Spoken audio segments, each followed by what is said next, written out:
is Sky Sports Live.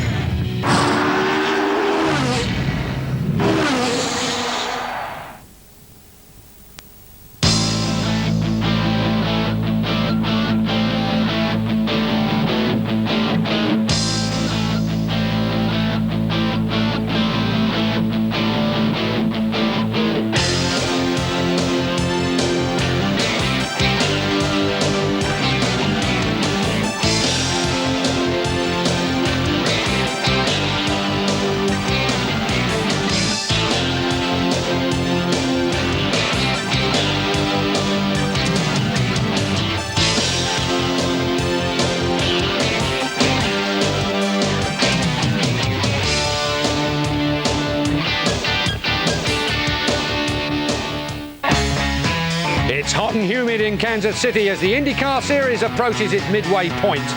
Britain's Dan Wheldon increased his championship lead a week ago, while Helio Castroneves climbed another fence to celebrate his first victory of the year.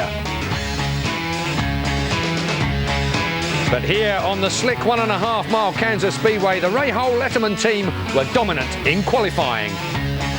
And it's their rookie lady driver, Danica Patrick, who starts from pole. Can the men catch Danica in the Argent Mortgage Indy 300?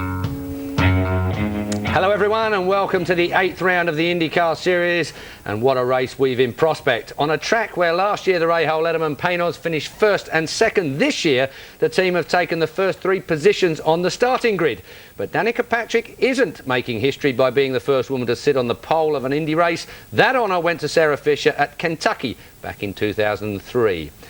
Here in the studio, our regular IndyCar pundit Paul Cherry, and I'm delighted to welcome a man with first-hand experience of racing on the ovals, former Target Ganassi racing team member Nicolas Manassian. These days he's based in the UK and races sports cars successfully for the Creation Autosportive team.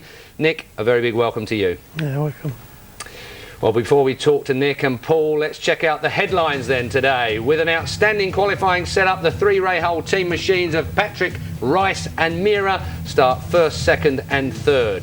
Yorkshire's Darren Manning records his best qualifying spot and starts 5th alongside Dario Franchitti for an all-British 3rd row. But Britain's championship leader Dan Wheldon will start back in 13th slot, that's row 7. And this week, with the bad news that Toyota will pull out of Indy racing at the end of next season.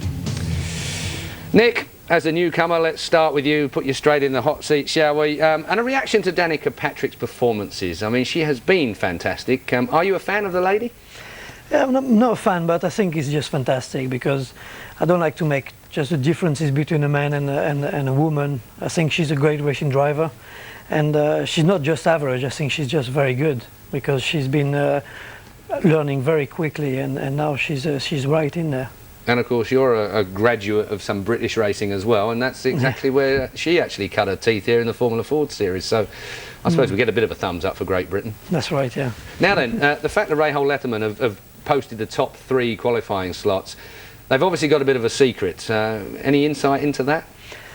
I think they're just a team who's been very good for a long time now. They was very good in kart and now they're very good in IRL, and they just seems to extract this little bit of extra in qualifying as well. Since last year they seems to do lots of pole position and that's very good. I think just to start in the front is always a good thing. Rahal Letterman with some advantage, Paul, if I can come to you now, but I want to stick with the lady versus men's theme if I may, because Danica, she's done brilliantly here again. Dan Wheldon won the Indy 500, but I think Danica probably got the most press as far as that's concerned. What will it be like for her this week? Will it be a tough week for her, or is she ready for her first win? Without a doubt, she's ready for her first win. Cast your mind back to Indianapolis. I mean, she handles herself extremely well under pressure. She doesn't get fazed by it. The last 2 races she hasn't shone because they've been at difficult tracks that she's never been to before. We're here at a 1.5 mile oval, same as we were at Motegi, when she ran very competitively the whole race, finished a very creditable 4th. Yeah, I think she could do a win and she has it all on her side, but a win's different to a good placing. Indeed. Well, I think she was a little unlucky to win the Indy 500. Another gallon of fuel maybe, and she might have just taken it for America. Now then, Let's move on to both of you, if you can, with the Toyota news at the moment. I mean, confirmation of something that we've been hearing about for a little while here. You drove for Toyota, Nick, back in the Champ Car days. Paul, if we can get your reaction first to this. Pulling out at the end of next year, that, from my rather useless calculation, leaves us with Honda for 2007. Yes, unbelievably it does. Chevy pulled out. They cited, basically they couldn't afford to invest in the series whilst they were making huge numbers of people redundant in America. It just wasn't a good program for them. However, they wanted to have some input to it, so they just carried on for one additional year. Toyota, it's a completely different kettle of fish. They are putting all their eggs in the NASCAR basket.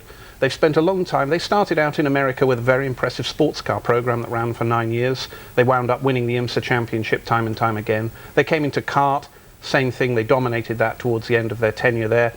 Here, they dominated early on. They really haven't got to grips of the Honda situation, as we see week in, week out. And it's interesting that this week, Toyota are back qualifying traditionally where they do, with the exception of Darren Manning's brilliant effort, which has brought him up into 5th place. But the rest of them, Eddie Cheever's cars, they're right down the back. So, yes, they'll be missed, but I'm sure there's somebody out there who's going to fill the gap. Almost certainly got a whole year to sort that out, and I'm sure talks are already going ahead. But I mean, Nick, possibly the Formula One situation. I mean, we've seen them, they're qualifying right up the front nowadays. That must be sucking a hell of a lot of money out of Toyota as well. He's like a Hoover. I think he's just sucking as much as they can. They got budget for Formula One. There is no limit for it. And even if he's in America, there is something to do about it, I think. I mean, NASCAR is a big thing. So there's lots of publicity about it. And I mean, I know they sell a lot of truck as well in America, so probably something to do with it. It's a bit of a shame because they got a very good setup in California for the engine department, and they're very capable people. But I think this is the way it goes. They just need to find somebody else, and I think now. Paul, you've always got your ear to the floor. You're going to hate me to ask this question, but who's in the frame as far as new motors are concerned, do you think, after 2006? There's a Asian motor company speaking at this moment in time with a well-known preparer of engines based somewhere in the Midlands. And if I was a betting man, I would suspect that towards the end of the year there will be an announcement. So Honda are desperate. Honda will not stay unless they can race against somebody. But at this moment in time, I think they'll have competition. Globally, I mean, the whole thing is so huge. The amount of money that's being spent in motorsport generally across all of these wonderful series that we now see on TV or wherever we follow it. I wonder what the overall budget would be for a motor program at IndyCar. Well, I have it on reasonable authority that they spend between $100 and $120 million on a program for the IRL. Now, put that into context, as Nicholas has just said, Formula One has no price cap, and there are certain teams with red cars and white and red cars who are probably spending $350, $400 million. And that's on the overall? That's on one team. Now, this is spread across 4 or 5 teams.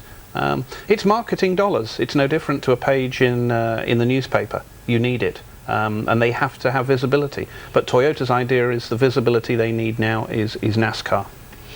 Okay, well, more about that, I'm sure, as things run on. Dan Wheldon's winning streak, though, came to an end in Texas, but he's built up a very healthy lead in the championship. Here's the leading positions as they are at the moment. Dan Wheldon in an 83-point lead, despite the last couple of rounds not being that great for him, I suppose. Tony Kanaan in second place on 209 points, 3 points in front of Helio Castroneves, who likewise is 8 points in front of Sam Hornish Jr., who's 11 points in front of Dario Franchitti, who holds a 4-point advantage over Brian Herter. Just 26 points separate second from sixth. Scott Sharp, Vita Mira, Thomas Scheckter and Patrick Carpentier round out the top 10. That's how it looks at the moment. Now then, if we can come back to that, I mean, the championship has got a long way to run still. Dan Wheldon, obviously, he's had a brilliant start to the season. I mean, all of Great Britain cheers for him, but it ain't over with the likes of Kanaan and co that are sneaking up the leaderboard. It wouldn't take too many rickets for Tony Kanaan to be back into a position where he will be challenging Dan Wheldon. What do you think Dan's strategy is at the moment? What do you think the team's strategy is at the moment, Paul?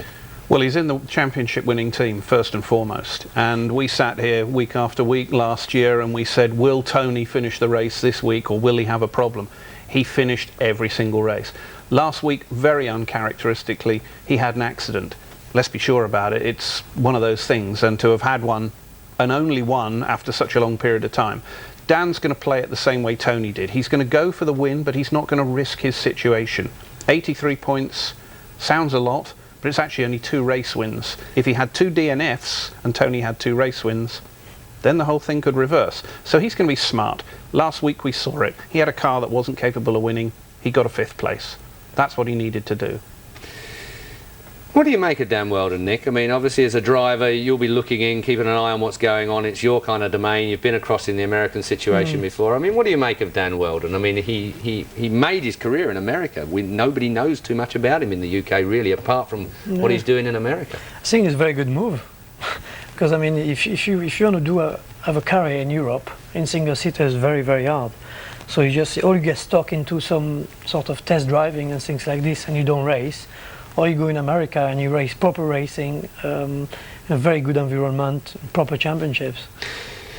For those of you that don't know too much about Dan Weldon and haven't bought your Sunday papers yet, Sunday Times, I can tell you, there's a whole article on Dan Weldon in there. So if you want to pick it up before this evening's out, then you have to check it out. Now, Nick, as I mentioned earlier, you've considerable experience on the ovals, of course, and finishing runner-up in the International Formula 3000 Championship.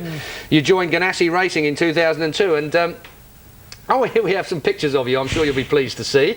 Thank you very much. A little while ago, and you can see they're resplendent, along with Toyota and Coca-Cola. And you don't look that much different, I have to say. You look younger now. Could do with a haircut. You must have been under a lot of pressure. But, I mean, we touched on it with Dan Weldon. I mean, what's it like for a European to go US racing? Is it a bit of a culture shock? Is it a difficult environment to operate in as a European? I think every team you go is about very similar. I think the differences was in America the team are pretty big. There's lots of people working in it, so it's about 150 people. That's a bit of a shock coming from an F3000 team where you got 12 people working in it. And so there you got constructor, you got an engine manufacturer, and so there is more pressure and lots of TV. But I love working in America. I think there is a great ambience, and they're very enthusiastic as well. Paul, you've obviously been a team manager in the past. I mean, do you think America's now looking across to Europe more than it ever has done as far as drivers for the future of these IndyCar series is concerned? Yes, and predominantly because they can see, as we do on Sky here every week, that a good TV programme really pushes the message out, and if a driver comes from a particular country, they get more exposure. Thomas Enger has literally put the IRL on the map in Czechoslovakia and Eastern Europe, where it is taken now live, and they're very interested. That's what they're looking for across the board. Indeed. Well, the race is scheduled to start in just a few minutes' time, so we're going to take a short break now. Stay with us, of course. We'll be back in just a couple of minutes.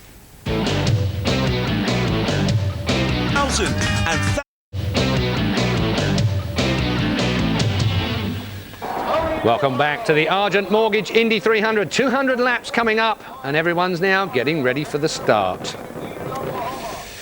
Well, there's just enough time to find out who Paul and Nick fancy for the win today. Paul, what do you think? Thomas Scheckter. Thomas Scheckter he's going for. Can I have the reason why on this particular occasion? He's a very nice chap, yeah. And the IRL are showing that he's running his silver car this week. And if that's the case, he won in his silver car, whereas he doesn't seem to have much luck in the yellow car. So as I haven't seen which one it is, I'll reserve judgment. He'll be telling us very soon he's got his lucky underwear on, that's why he's here this evening, but we won't go that far, will we? Nick, who do you fancy? I fancy Thomas Enger, just because I know really? him, and I think he's a very good racer, and sometimes things like this happen, you know, the wheel can turn on him this race. Well, I, of course, are going to put the mockers on Danica because I think she is due. She was very brave at the Indy 500. I thought she drove brilliantly and was a little bit unlucky with that, although I have to say it's quite difficult for me being an Englishman because I wanted Dan Weldon to win as well. Yeah. So it was quite a difficult situation. But I think Danica is actually due. I've never seen, and I'll go as far as saying that, I don't think I've ever seen a woman quite so competitive in what is still considered to be a very male sport. I know you guys have been very gentlemanly and dodged the issue of the sexist comments that fly around in the paddock and in the scene generally, but behind the scene, quite often they still dismiss her as a woman who is too light, as in there was a little bit of a rumbling about her weight, for instance, being a light woman, not a lightweight as in sort of any other way than the actual physical meaning of the word. I mean, has there been any more rumblings about that? I mean, it's something that I thought was quite amusing, the fact that she's born light, so they're having a bit of a grumble about it. Well, it's interesting that you bring this up. As Nicholas will tell you, every race series, sports cars, Formula cars, whatever, the combined weight is the driver and the chassis at the end of the race. Job done. The IRL decide to do, no, we'll just go with the car. So, of course, if you plonk 100 pounds wringing wet Danica Patrick in your car, and then alongside you get wringing wet Buddy Rice at 210 pounds, I'm sorry, there is a difference. If you were obviously to put me in the car, that would further handicap the problem, but in all honesty, she is looking at a 0.3 of a second at the most situation. I say good for her if the rules are there to be taken advantage of. I mean, they may have to rethink them later on, but I just think it's tell Buddy Rice to go on a diet. Go to the gym and lock yourself in the sauna for a bit. Well, I've heard that most of the teams are now casting around for female drivers for next season, so it could well escalate. I know a few old ladies that well, we won't go there. We won't go there. Well, we're about ready to cross to live feed very soon. There we are, pictures at last. It's nice to see that they are still there, of course. So Kansas awaits us, a 1.5 mile tri-oval that is going to give us some fast and furious racing. Quite a good crowd in there. It is hot, it is humid, and the grid will be coming up very soon, and we'll be able to take a bit of a look at the exact depth of the grid and where everybody is. But the 7th row for Dan Weldon, I suppose I've got to ask you, Nick, not that critical in IndyCar racing, I suppose, to have a great qualifying time, providing you've got a great race set up. Dan Weldon back on the 7th row, but not a lot of time separating him from the front runners. Well, I guess no, he's not very much of a problem, because at the end of the day, maybe he's going to start at the back and he's going to be able to save enough petrol behind on the drafting, which he can do quite a lot, and come out on top after the first round of pit stop. So I don't think it's a big issue. Strategy-wise, Paul, always a tricky one, isn't it? What's the strategy on a little short track like this, and you know, with 300 miles to do? Well, it's not actually that short, Keith. I hate to say it. 1.5 miles. It's twice as long as the last one. That'll do, yeah, okay. But in all seriousness, it's the same as any track on this particular circuit, with the exception of the road courses. It's going to be down to those last 20-25 laps and how the yellows have fallen for everybody. Who's got the fuel and who hasn't. As you said with Danica, she was there in the front. She had the Indy 500 trophy in her grasp, all for a couple of litres of fuel. That can happen here as well. Well, we wish her a bit more luck, of course, here, as we do wish Dan Weldon as well. The formalities are still continuing all the way through. The preliminaries are being done down in Kansas at the moment, and as we can see, a huge crowd at Kansas are looking forward to a fantastic Argent Morgie 300. Let's cross now to Larry Rice and Gary Lee live at trackside. See the two Argent cars right there in the front row, Buddy Rice and Danica Patrick. Should be a good clean start. Of course, Thomas Scheckter starting in that silver car back there and forth. He is going to be Mr. Spectacular. He is. He's going to go for it. He wants to get that lead pretty early, I would think. 4 different winners and 4 different pole setters so far in the 4 races that we've had here. Only had 5 leaders, and 8 was the most laps led at a cheaper back in 2001. That was 104. And of course, last year was that closest margin of victory here, and the second closest margin of victory in the Indy Racing League history. And that was just about 12 inches, 13 inches, something like that. It was certainly close. I mean, you just, you know, and when these guys are out there and they're running side by side, Vito Mira last year, he was trying different lines, he was going different places, and he was asking his spotter every time he would go past the start-finish line, because they ran side by side for a lot of laps. He would say, you know, how was that lap? Was I closer? Was I closer? He was trying to figure out. All he wanted to do was have that nose out in front when he got to that line. He just missed it by a few inches. And he admitted he just put his foot down and was driving flat out, just trying different grooves in the racetrack. He never lifted since for the last 25 laps. He just tried different lines, different things with the race car, different drafting techniques, getting closer to him, getting farther away from him. And we've seen Sam Hornish do that, where he'd only lead maybe for a few feet, and that few feet would be at the finish line, and the rest of the way around he might not be in the lead, but the only thing that counts on that final lap is who is ahead when you get to that finish line. Elio Castronevich, who jumped to 3rd position in the point standings last week. There is Brian Herta We're also hearing some grumblings that Brian may not be real happy in the Andretti Green organization. Well, Brian, they're having him do all the R&D. He's having the experimental stuff. So when he does the experimental stuff, that means sometimes it doesn't work worth a darn, so he's slower than his teammates, and he doesn't really like that. He'd like to get the same setup as everybody else. Unfortunately, he's in the same situation as Buddy Rice. He has no really...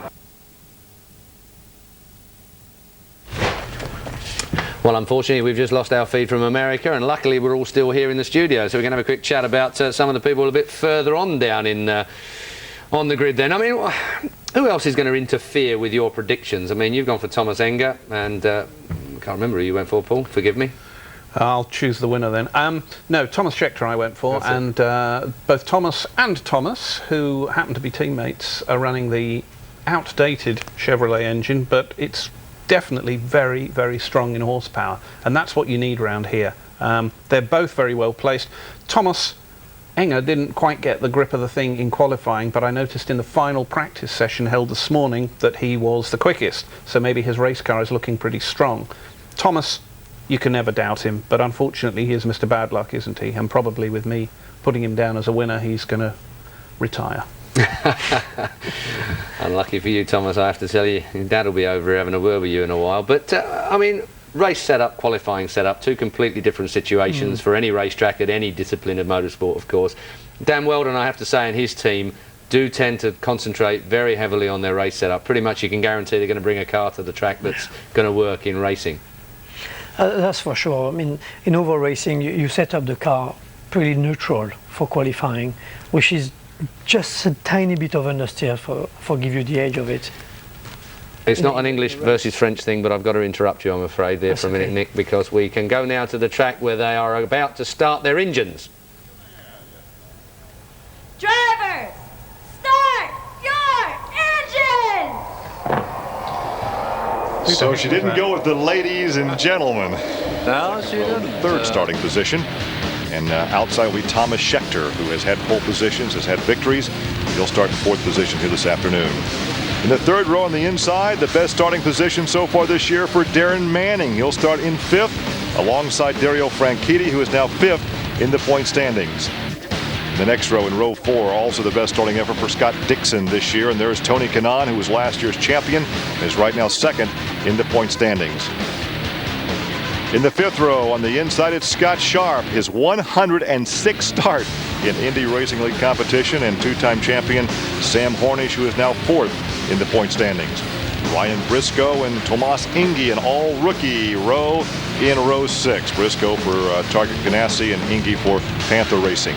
In the seventh row on the inside, Dan Weldon, who leads the point standings with 4 victories this year, and outside with a victory and third in the point standings is Elio Castronevitz.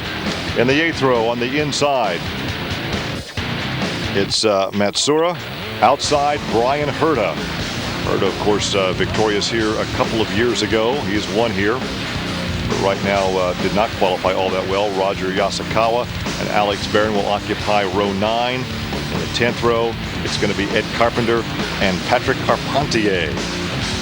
Rounding out the field in row 11, Jimmy Kite and A.J. Foyt the fourth.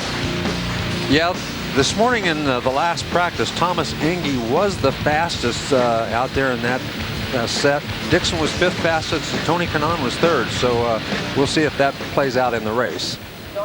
Well, Roger Yasukawa has moved to the back of the pack in car 24.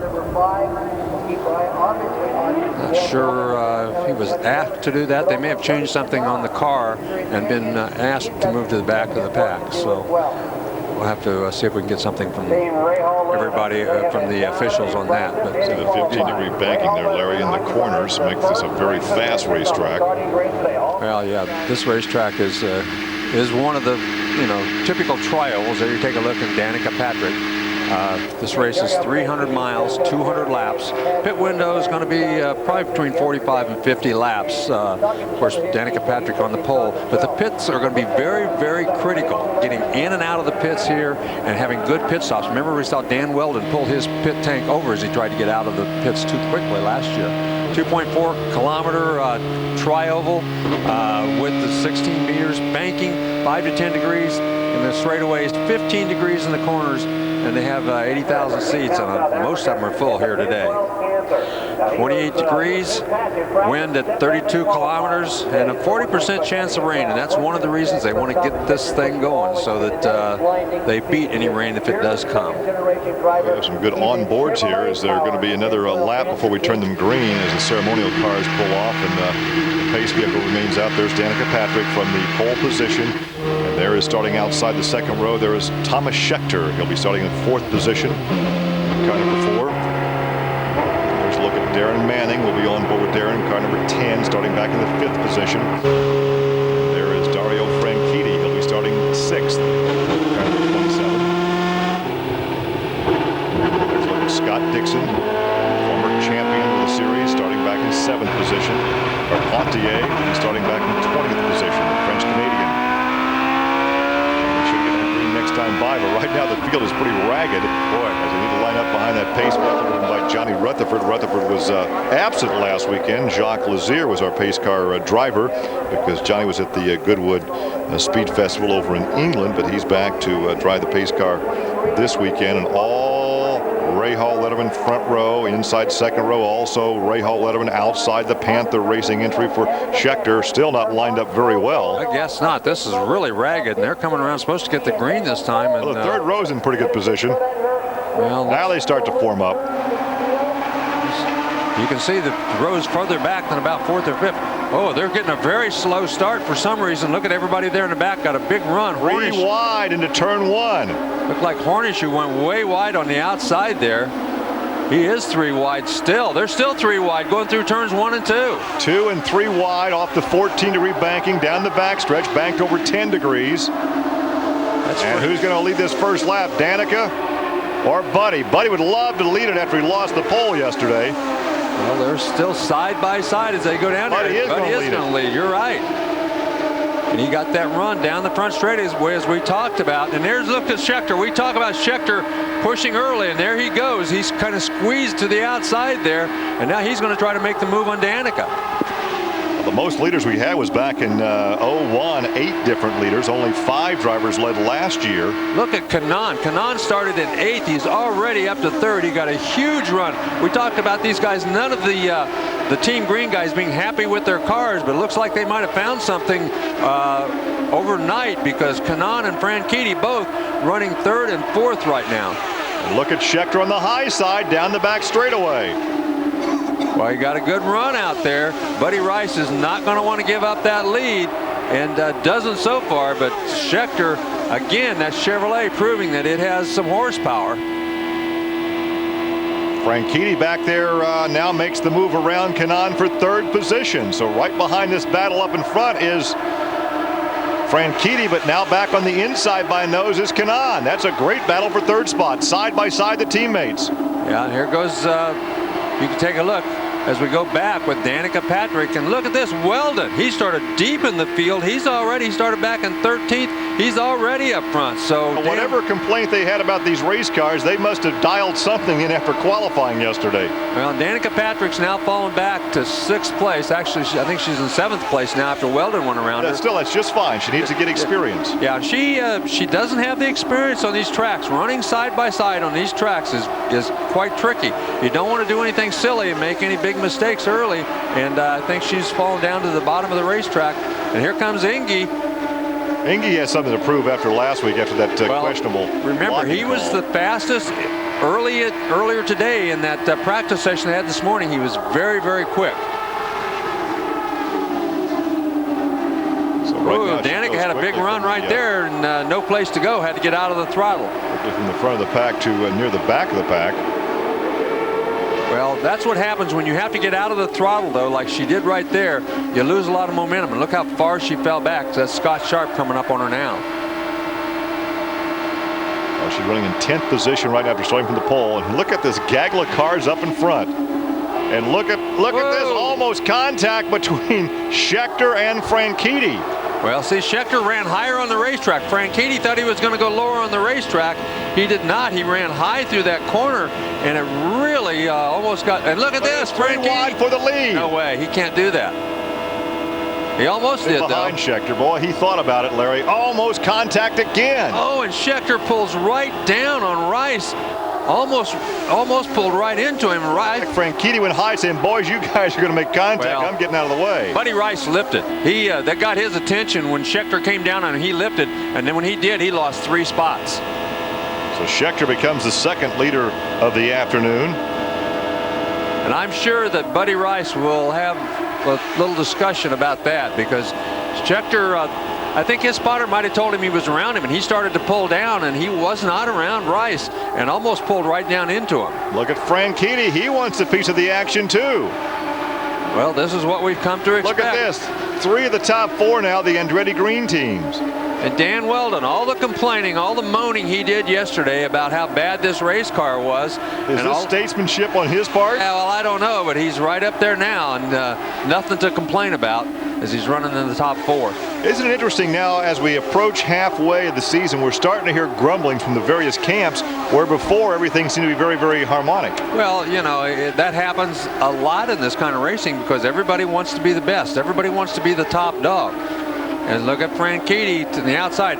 Again, he gets the straightaway speed, but in the corner, it's shorter around the inside. So it's sometimes unless you're a lot faster, you're not going to pass him in the corners. Well, he has a nose out in front now as he heads into the corner side by side off the banking. And Scheckter is again going to lead this lap as they complete lap number 11, with Franchitti in second and Kanaan riding in third position. Franchitti, Kanaan, Weldon, and Mira. Chevy out in front, and 4 Hondas in pursuit. Well, it certainly is. Sam Hornish running in 6th is the best Toyota on the racetrack right now, and then Thomas Indy in another Chevy is running back in 7th. So the Toyotas of Dixon has dropped off quite a bit. He's back in 12th spot now.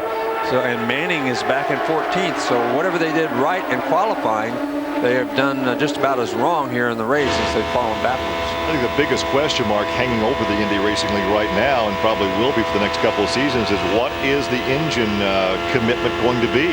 What companies are leaving? What companies are coming back? Well, we're hearing conflicting reports. Well, Toyota, of course, they just announced that after 2006 they will be gone. I don't think that will be reversed. I think they will be gone. They're going to go into NASCAR much stronger and stay there. Chevrolet has announced that they were going to leave after this year, but now we're hearing that they may come back again in 2006 because of the success that they're having with Thomas Scheckter. So that remains to be seen. But yeah, it's a big question mark because they have not announced the engine package for 2007. And until they do that, I don't think we're going to know. Well, Scheckter leads in the Chevy-powered number 4 for Panther Racing. Franchitti rides in second. He's been nipping at his heels over the last 4 or 5 circuits, and right there in third position, the green and white 711 car of Tony Kanaan. And right behind Tony, the points leader, is Dan Weldon. Weldon has won 4 times this year. He's finished 4th once and 6th twice. And he grumbled all weekend about that car in practice and qualifying, was not happy, but he can't be too unhappy right now. No, he certainly can't. And right now, Franchitti is he's using the draft. He's running different lines. He's trying maybe even changing gears 5th to 6th, and just trying to figure out what it's going to take to pass Thomas Scheckter. And these are all things that he's going to learn, and he may want to lead now, but then again, he may want to just figure this stuff out so that at the end of the race, when he really needs to lead this thing, exactly what he has to do. We've seen him go up there and try it in the outside a couple of times, and then he's fallen back in line. Right now he's fallen back a little bit, so he's tried a different line, or he's tried a different gear, or he might have changed the weight on the car a little bit. They've got a sway bar in there. They can change the weight to try to help it. Right now he's not helped it. He's fallen back a little ways. Well, Scheckter right now with the first 4, only a half second separating Thomas Scheckter from Dan Weldon. Hornish is now in the 5th position. Mira is now in 6th. Indy 7th. Rice is 8th. Castroneves has gotten around Patrick for 9th. Danica is now 10th. Yeah, Danica's held right onto that 10th spot since she's fallen back there. And actually, she's running some of the fastest laps on the racetrack right now.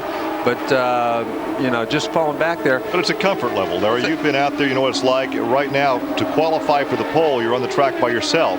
she's still not totally at ease on these high bank tracks in heavy traffic with the turbulence. No, she's not comfortable trying to pass cars, and she's not going to win a race until she can get comfortable with that. So she might as well sit back there, just try some things, try to get their car feeling good, try to feel comfortable, because you're going to have to run close, and you're going to have to pass cars if you want to win in the Indy Racing League. That's just the bottom line. Especially on these mile-and-a-half tracks, if you don't like to run close to somebody, then you're not going to win. But most drivers, Larry, as a rookie, can come in and spend a season or two really learning the ropes, as you will. That's what Dan Weldon did. There was nothing expected of him 2 years ago. He made some mistakes, crashed some cars. Unfortunately, with as well as Danica has done at Indy, everybody expects her to do well every race out. Right, and you know what, you're exactly right. Dan Weldon actually made a lot more mistakes his rookie year than she has, and nobody even hardly noticed, you know, because he was a rookie this year. Because he was a guy. And he was a guy, and you know, she's so much in the spotlight that everything that she does, every mistake she makes is magnified, and you know, if she doesn't run well, you know, it's more magnified as well. Vito Mira just a second behind the leaders right now in the 5th position, and there is Sam Hornish back in 6th, a two-time series champion, and we're hearing some talk now that Sam may be headed towards stock car country. Well, I hear that talk. I don't see that happening, but I think that he's very happy with Roger Penske. I think he likes this type of car, and he's certainly one of the raciest guys in the Indy Racing League. We've seen him time after time do some things that most people wouldn't dream of doing. You know, before he went to Penske, though, he was courted by one of the top NASCAR teams in the country, but he said he wanted to run Indy. Now, if he has the opportunity to run stock cars and Indy at the same time, he may just try that. I doubt it. I think if he's under contract to Roger Penske, he may run 1 or 2 races, but not very many. I'm thinking in terms of a Penske stock car he's going to be driving, though.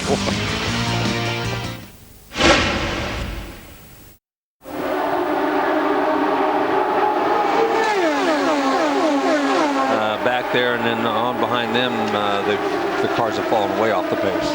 Coming into today's race, Dan Weldon had led the most laps with 303. In fact, the Andretti Green drivers have led just over 50% of all the laps contested this season, but they've not been a factor here this afternoon until Franchitti gets his nose out there. So Scheckter coming in had led 179 laps. So now he becomes the driver that has led the 2nd most laps so far this season behind Dan Weldon. And you can see all 8 of those first 8 cars running within a couple of car lengths of each other, and pretty comfortable right there. As long as they're running there at this point of the race, there's no real reason they're going to make a pit stop in another 10 to 15 laps, and there's no reason to go up there, take chances. They'll start as the race goes on, trying to make those moves, trying to see what's good, what's bad.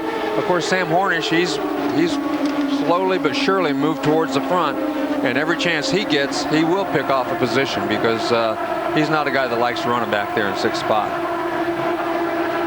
There's Thomas Indy, who's was on his way. He could have won at Richmond maybe if it hadn't been for that penalty. He had a terrific race going there, and of course he got penalized. And we even questioned that on the broadcast. Right. That was very, very, very close. That was right. You can't say it was wrong, but you sure understood why the team was so angry. Right. You can see why they were angry, because I've seen a lot worse blocks than that one not penalized. So whatever. They thought it was a penalty, so they called him in. There's Castronevitz. And here comes Danica. Now then, this is what Danica needs to do. She's going to go to the inside. She's going to pass Castronevitz. See, this is the kind of thing she needs to get used to doing. Passing that people. Builds confidence. Exactly. Builds confidence, and she knows what she's doing, running side by side with somebody. The thing that's really hard when you're running side by side with somebody, you got to pinch that car coming off the corner a little bit, and the guy on the outside will sometimes squeeze you. He'll try to make you pinch it more than you really want to try to kill your horsepower. Well, unfortunately, the fans that are not knowledgeable race fans are going to think what's wrong with her. But she's doing, like we said earlier, what she needs to do, get some experience, and when she comes back to this racetrack next season, she'll be much more competitive in the race. Well, and I think now that she's gotten around Castronevitz, I think you're probably going to see her catch back up with this lead pack. Right now, she's back up a couple of seconds to the straightaway or more, and I think, oh, look at this. This is lap traffic already that they're coming up on in the 91 car, the Himmelgarn Racing entry. Schechter just pulled to the outside to get around him, but yeah, Jimmy Kite not stays down low and lets him go on by. Not running well at all as he's the first guy lapped. Well, Kite took over for Paul Dana, who was injured, had a back injury sustained in practice at the Indianapolis Motor Speedway, and we weren't sure if he would be in that car for just one race, the 500 or more. So once again, Schechter now with the 40 laps in, leading Franchitti, Kanaan, and Weldon. Mira now is still in 5th position. Hornish is 6th. And then Indy, Rice, and Patrick is in 9th. Castroneves is 10th. Herta is 11th.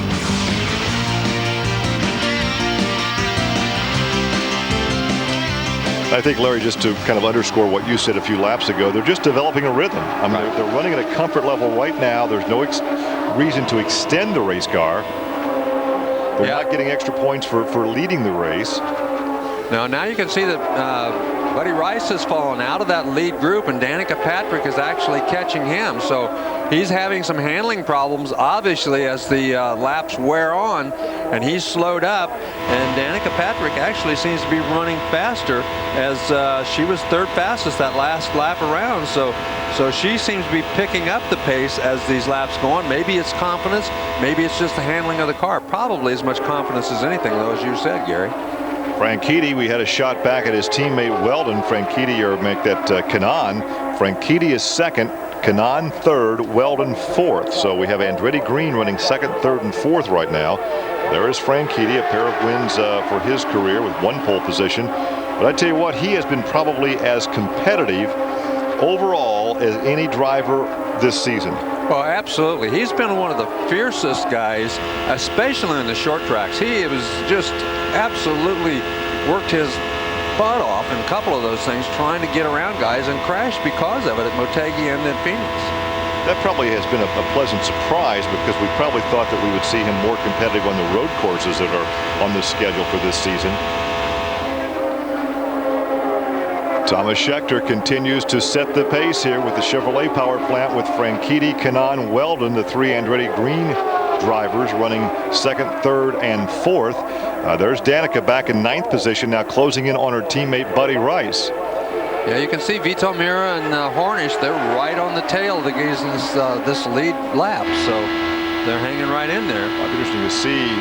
We know that Roger Penske likes to stagger the pit stops for his drivers. I wonder what Ray Hall Letterman will do with 3 drivers in this race, if they'll somewhat look at this. Danica, yep, she's caught up to her teammate.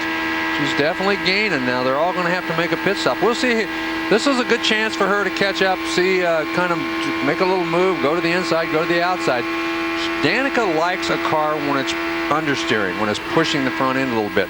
She basically said, out that way. Yeah, she said, I don't want to feel my butt coming around about there. She said, I don't like that. Looks like one of the Penske cars already heading for the pits. That was Hornish. Hornish is making the first pit stop for the Penske team. And this may be a little early by a couple laps, I would think. Well, it might be. You can see smoke in the tires there, trying to get that down. 60-mile-an-hour speed limit down there. So he had to get down to that speed limit before you hit that line. So maybe this is a little strategy on the captain's part to get one guy in earlier, and maybe, you know, should something happen, yellow flag or whatever, get him out of sequence a little bit. Everybody else is lap 48. We figured they would stop by at least by 50, but doesn't appear that's going to happen. We had no yellow flag laps. And here comes Castroneves. I'm sorry, that's Hornish leaving again. That was Hornish left the pits. Here comes Castroneves as he pulled down on the inside right there. So he comes down a lap later, but still the leaders stay up there on the racing groove. There's Castroneves, so it's still Schechter who took the lead on lap 9 as he approaches lap 50. Well, the Hondas have gotten the best fuel mileage of any of the cars here, and here comes Schechter. Looks like he's heading for the pits now. The Chevrolets have gotten the second best mileage, and of course the Toyotas have gotten the worst mileage of the bunch, as Penske and Hornish, Castroneves were the first ones in. Normally we saw Schechter as the first driver in with the Chevrolet, so they've gotten some horsepower apparently and some fuel economy. That's a good thing. You need good combination. You need both. Pit stops ever so critical here, especially under the green flag. Look how methodical. Remember, it takes about 3 or 4 more seconds to put the fuel in than it does to change the tires. Most of these cars are the same cars they ran at Indy. Oh, hang on. Danica gave herself a scare and gave some pit crew members of some other teams a scare. Yeah, she was in and out pretty quick, got on the gas, and that thing got a little squirrely with her. She got it under control, though, luckily, as we take a look at Buddy Rice now making his pit stop. So Franchitti inherits the lead when Schechter comes in, the third leader of the afternoon. And then he's going to peel off and make a pit stop. Well, looks like Team Green getting very good gas fuel mileage. Thomas Ingy's still on the racetrack too, though, so he's going to have to stop pretty good. Here comes Franchitti in. Indy is up to third now as we cycle through the pit stops. We talked about how aggressive Franchitti. I suppose that's the word I was looking for. Aggressive. He's been more aggressive on the short tracks than what I had anticipated. Well, it's just a little over 10 seconds for Franchitti. Good pit stop is. Here comes Indy, and here comes Kanaan. And Weldon takes the lead.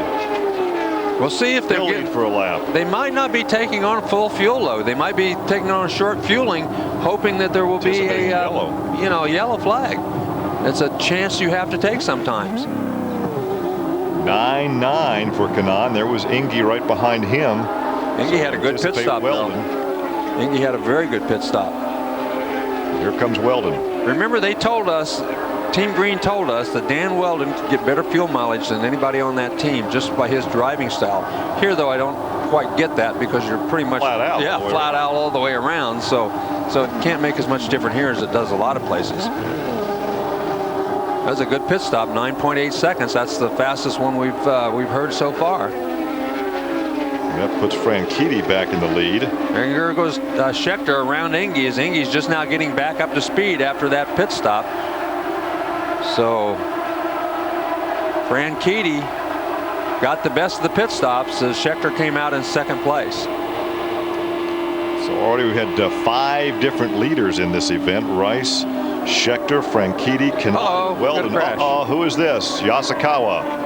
And that's the yellow they wanted. So if they short pitted, it didn't help them that much.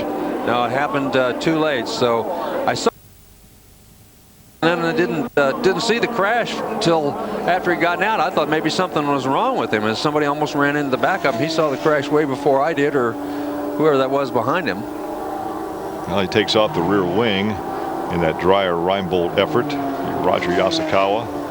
You see some other debris up there on the racetrack. Yeah, he had not been a factor anyway. He was pretty far down the running order and had not been very quick all day long, quite honestly. Let's take a look at what happened here, Larry.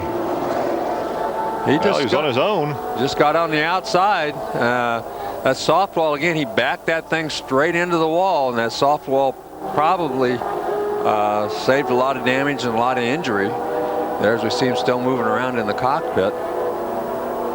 So just looked like he got a little bit high. Well, those guys have been running. He walks away. That's a good sign as he's out of the car and walking towards the there's a case when you talk about Danica wanting a car that's pushing a bit. That car got loose. Well, that's right. These cars, I mean, when they feel loose, when you can feel your butt moving in those things, you're in trouble. You're already in trouble because they don't like that, believe me. You can't dirt track that, although Schechter got by with it a couple times last week at Richmond.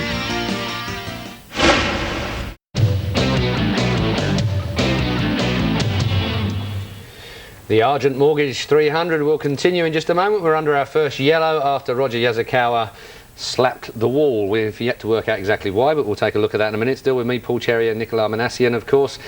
Paul, you've got to say that Dan Weldon, well, in fact, Andretti Green generally, first 3 places after the first stop. Significant, good race setup. Something we spoke about before we came on. We always say time and time again, with 4 cars, the amount of data, and these guys are all sensible. Yes, there's money and points for being on pole position, but what's worth more, 1 point and $10,000 or 50 points and a lot more than that? And they've got the strategy and the organisation. they're there now. However, we've only done 50 laps, so we've still got three quarters of the race to go.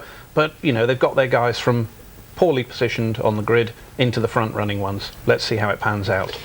Well, of course, 56 laps was as far as Roger Yazakawa got to. He popped out of pit lane having fueled, and Nick, I don't know whether you can see anything there, why that might have been caused, but it's a bit difficult to pick up with that long off shot.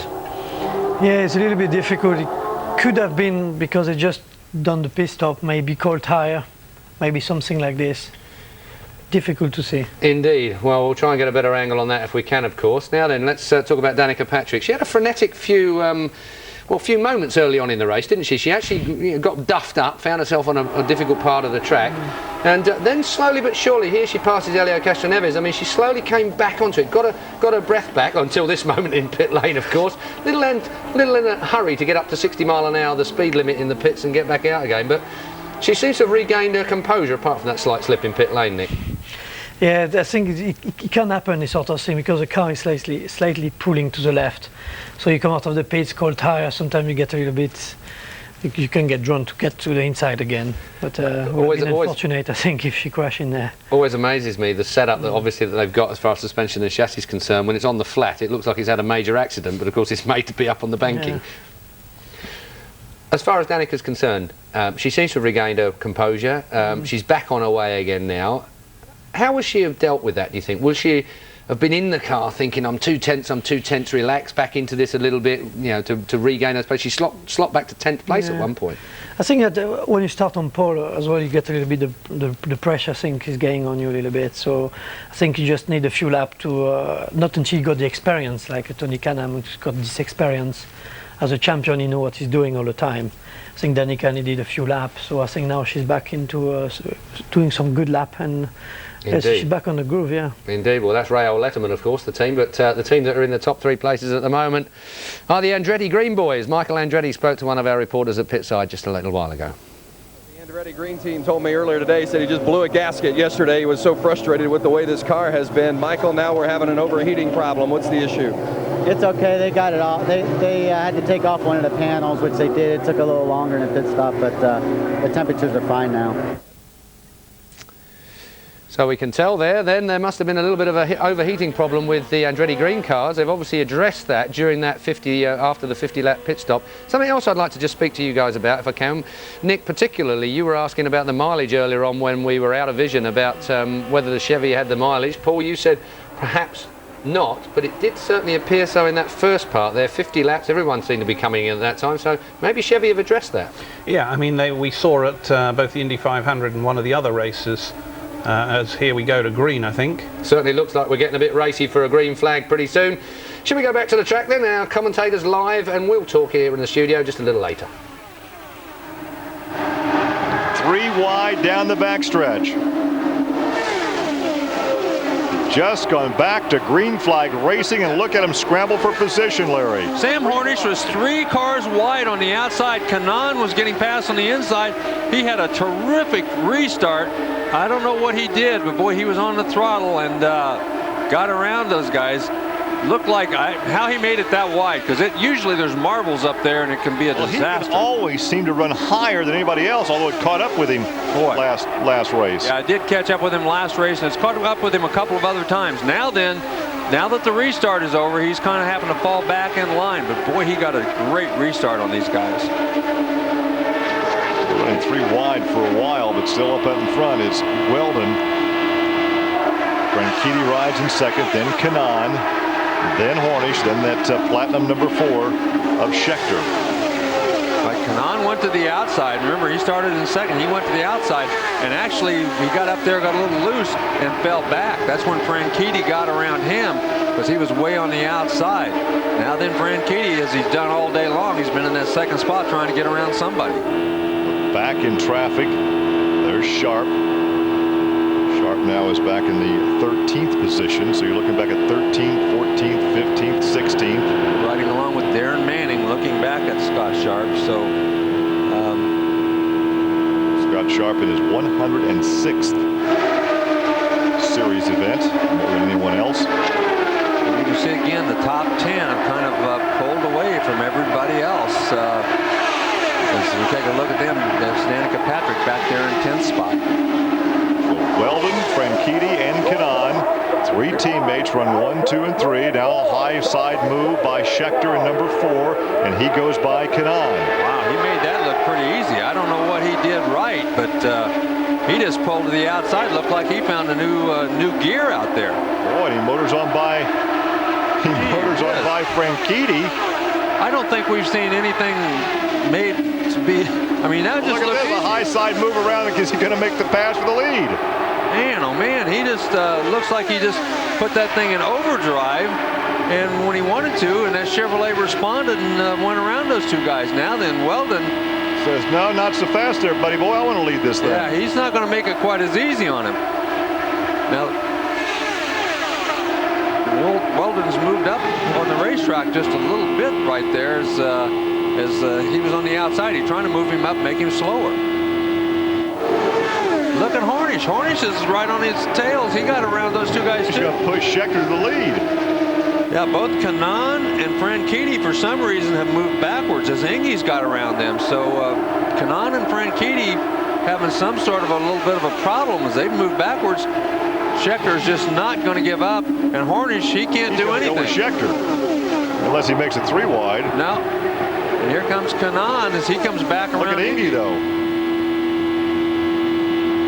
So Schechter leads for the 2nd time this afternoon.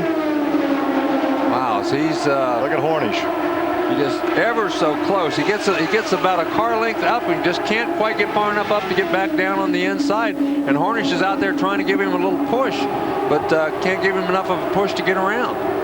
This is the kind of side-by-side racing we have come to anticipate on this type of racetrack. Yeah, and you just hold your breath because you know that the slightest error, the slightest mistake by anybody out there, about half the field. Yeah, it takes out everybody and it doesn't take much. I mean, these guys, I know these guys are all professionals. They've all got it flat to the floor. They're running, they're doing everything they can. But boy, it's just such a close racing that it's a disaster if they make any kind of contact. And sometimes these guys will get to playing a little chicken. Schechter will try to squeeze him down a little bit coming off the corner or whatever, and that's when you get into some sort of a problem. So Weldon led that lap and still has the nose out in front coming off that 2nd corner, but here comes Schechter on the high side. Look at that. Looks like a trophy dash lineup before they take the green flag. You know, Larry, you've been covering racing. I've been covering racing for a lot of years, and sometimes I look over at you and you just kind of shake your head at what we're watching. It's just unbelievable to think that these guys can do this lap after lap. I mean, this is nerve-wracking. This is mentally very, very tough because you know what's at stake out here. I mean, everybody wants to win, but there are so many things that can happen. Look at Hornish. He goes even higher on the racetrack. Well, we've seen him pass in that 3rd lane out there before. We saw him do it for a victory. Right here, Schechter's learning what he has to do. If you'll notice, he is in the lead every time they go across that start-finish line. That's all you have to be. If this happens late in the race, he knows exactly what he has to do and how he has to do it in order to be at the lead at the start-finish line. He doesn't lead through the corner here. He doesn't lead down the back straightaway. But as he comes off of this corner and has the high groove, he gets the momentum down the straightaway, and boom, he's leading at the start-finish line. That's that one by a few inches. And yep. look at 5th and 6th stacked up side by side. Indy and Franchitti. Indy and Franchitti, mirror right back there. So very close. And looks like he's now not going to lead this one. Looks like he's lost a little bit back that time. Wow. That time, whatever he tried didn't work. Behind Weldon. After running lap after lap side by side, now they start to go into single file formation. They had to catch their breath. Well, I think maybe that was it because they ran side by side for so long.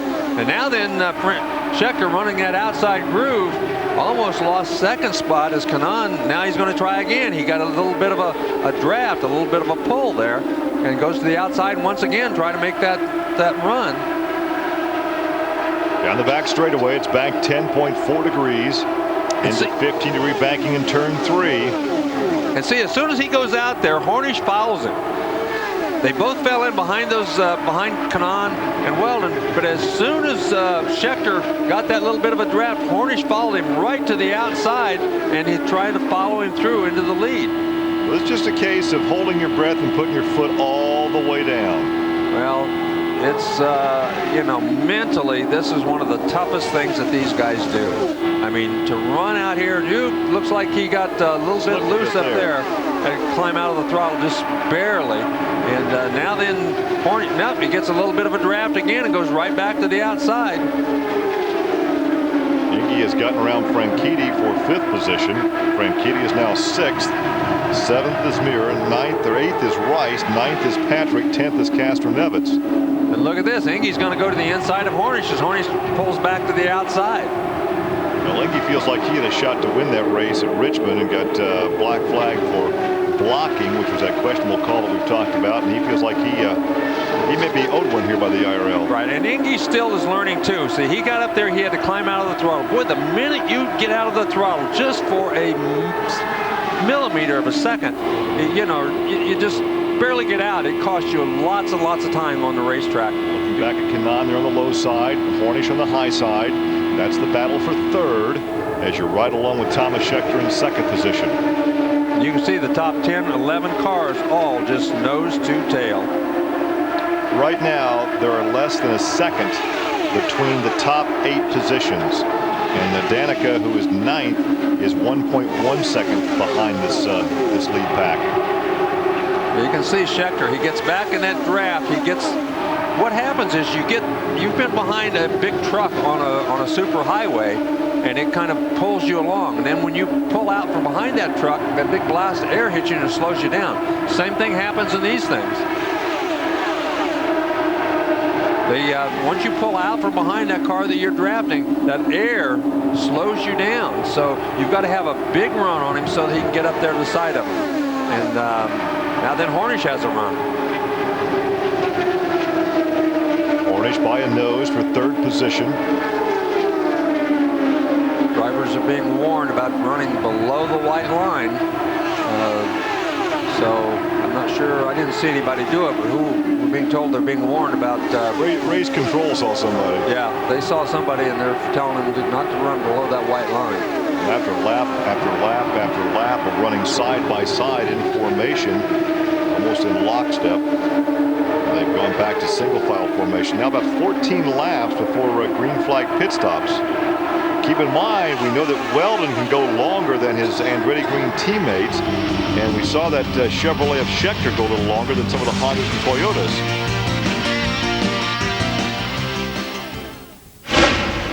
On the backstretch, it's Schechter by a nose. Now here comes you can see that Weldon back on the inside. Through the corners, because you're running a shorter distance, the guy on the inside has the advantage.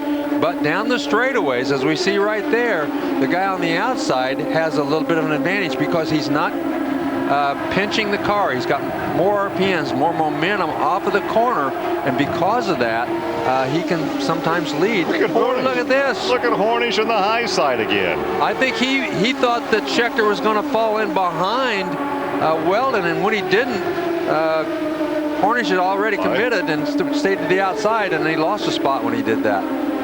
So Weldon, Schechter, Kanaan now in Hornish.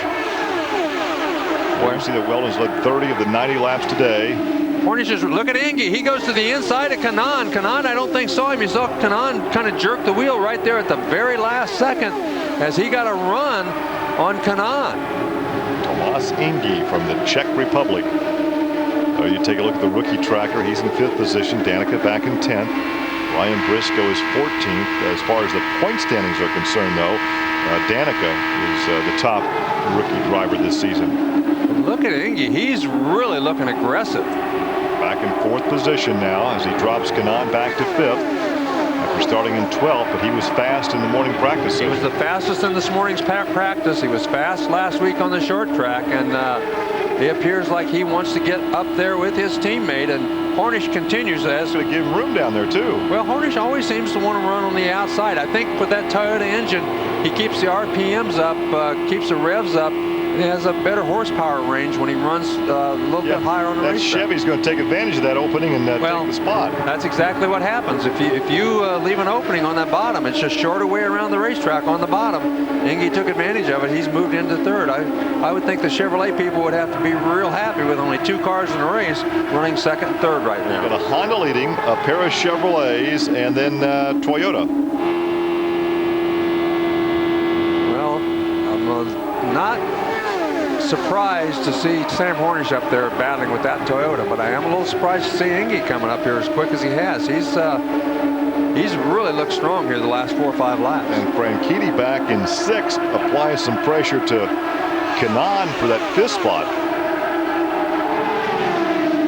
Well, Indy, of course, being a rookie, hasn't got a lot of experience running side by side with these guys on this kind of a racetrack. Doesn't seem to bother him much, though, as he's taken advantage. Every time somebody gave him an opening that he thought he could use, he took advantage of it and passed the car. Just seems a shame we have to make a pit stop. Yeah, well, they were going to be coming in pretty soon, but right now, look at Hornish. Hornish still just stays on the outside. He's relentless out there, and all you have to do is make a small mistake, and if he's out there, he's going to go on by you. We saw how quickly Scheckter went around both Franchitti and Kanaan when they lifted for whatever reason, and now then Hornish is out there trying to do the same with Tomas Indy. As we approach the 2nd round of pit stops, Weldon has the lead. Scheckter is 2nd, and that's that great battle for 3rd with Indy on the low side, Hornish on the high side. Then it's Kanaan. Then it's the 27 of Franchitti, the 17 of Mira. Then Buddy Rice is back in 8th position. Patrick is 9th.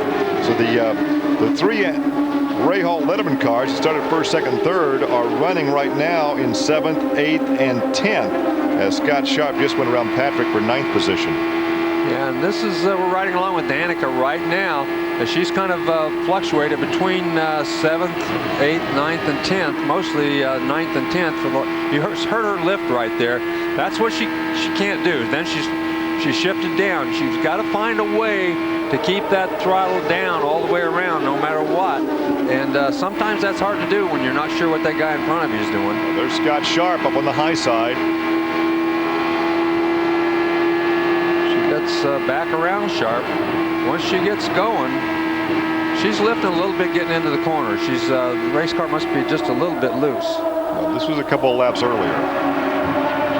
Whoa, that'll get your attention. Well, I guess Scott Sharp didn't see her there, and the spotter wasn't telling him.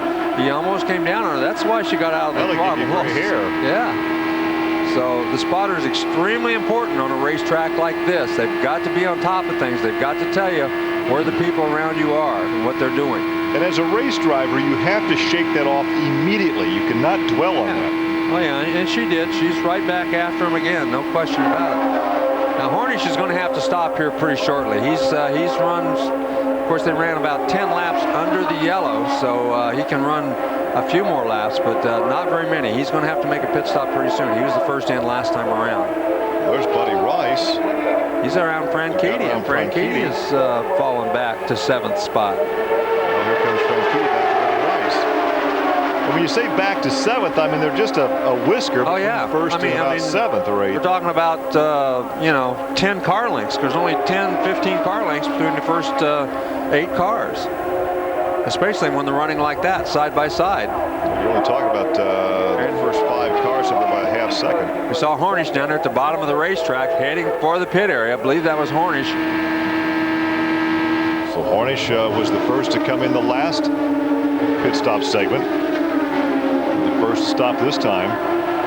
Yeah, his teammate will probably be next, as he was the second one in during the last round of pit stops. So they staggered the Penske cars by 1 lap. So let's see if they stagger them by 1 lap this time. Get that right front tire didn't knock them far enough away, though. They're making an adjustment on the front wing. And he was very careful to make sure that fuel hose was out before he took off. We've seen that last year. We saw Dan Weldon try to take off too quickly and pull his fuel tank over when they didn't have that fuel hose released from the car. What team orders would be with the Panther Racing organization? Just don't take each other out. Yeah, don't take anybody out, because we've had enough of that already this year. We don't need any more crashes. We're past the halfway point, so should the skies open up and it rain, it could be considered a full race, but that's not going to be a concern right now. Right now, we're looking at pit stops. Well, we'll see how much longer. I would think that Castroneves and probably the two Chevys should be the next ones we see heading for pit lane in the next couple of laps. Especially Schechter. I think he was the third. Oh, look at this gaggle of cars back here. We got them 3 wide. 2 target cars with Castroneves right in the middle. Well, I guess Castroneves is still 3 wide going down the back straightaway. Castroneves is going to head for the pits. I think that's what kind of caused that whole deal. That was Briscoe and Dixon. So Elio comes in just as we had anticipated. There's Schechter. Yeah, Schechter too. So if that car wowed down to 60 miles an hour. Yeah. The thing you don't think about is you have, you know, every second counts. Not only the pit stops, but the entrance and exit of the pits too. And if you slow down too much getting in there, it takes a lot of extra time. But if you don't slow down enough, you'll be penalized with a drive-through penalty. This is where you don't want to make a mistake. Good job. We've seen that right front tire man motion them off too quickly too, because what happens is as soon as they start to jerk on that hose, they motion them. Well, we've seen the hose get hung up, and after they made that first jerk, it didn't come out. Okay, Danica makes her second pit stop. Now let's see how smoothly she gets out of the pit area this time. Let's see if she doesn't. Let's make sure she doesn't kill the engine. She doesn't want to take off too easily. Ooh, that was a long pit stop. Well, they also made an adjustment. 12.9, a long pit stop, and they made the adjustment on the front wing. Yeah, they took them a long time to make those adjustments. They usually you don't see them take that long, and it's going to put her a little deeper in the field, I would think. Well, we could have a yellow for number 91 as you're looking at Buddy Rice. Jimmy Kite is dead sticking it, as they say, on the backstretch without power. See if he has enough momentum to coast around and get that car off the racetrack and prevent a second yellow of the afternoon. Well, if he doesn't, it's going to put some of these cars a lap down, and that's not going to be a good thing because, you know, all the Team Green are still out on the racetrack racing. There is your leader, Dan Weldon. Tony Kanaan is second. So he's gotten around Tomas Indy, and there's the 91 car, so he'll be off the racetrack. Will not have a yellow. There's the 27 of Franchitti. That's a big break for Team Penske and for Schechter and some of these guys who have already pitted. It's the ethanol entry. And here comes your leader. There's Franchitti, and Weldon comes in. Kanaan will assume the lead. Well, so far we've seen some pretty flawless pit stops on the part of everybody in there. We haven't seen too many mistakes. And comes Brian Herta back out. Comes Weldon. Scott Sharp. Well, Indy in the Chevrolet is still in second position. Well, this very critical to get in and out without a mistake. Watching Weldon. 9.7 for Dan Weldon. There's Sharp right behind him on the pit exit. Here comes Kanaan. Here comes Indy.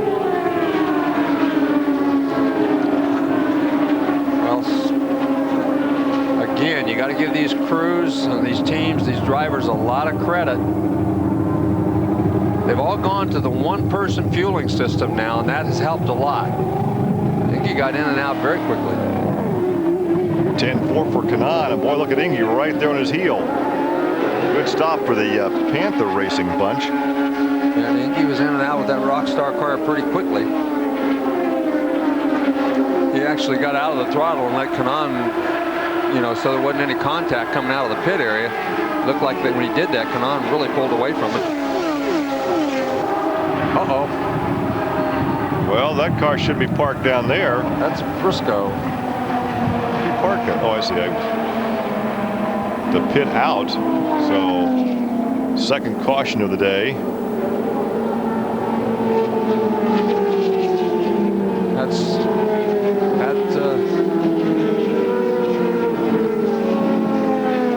Something looks like on the exit of the pit, he had something go wrong, just pulled down to the inside of the race cut.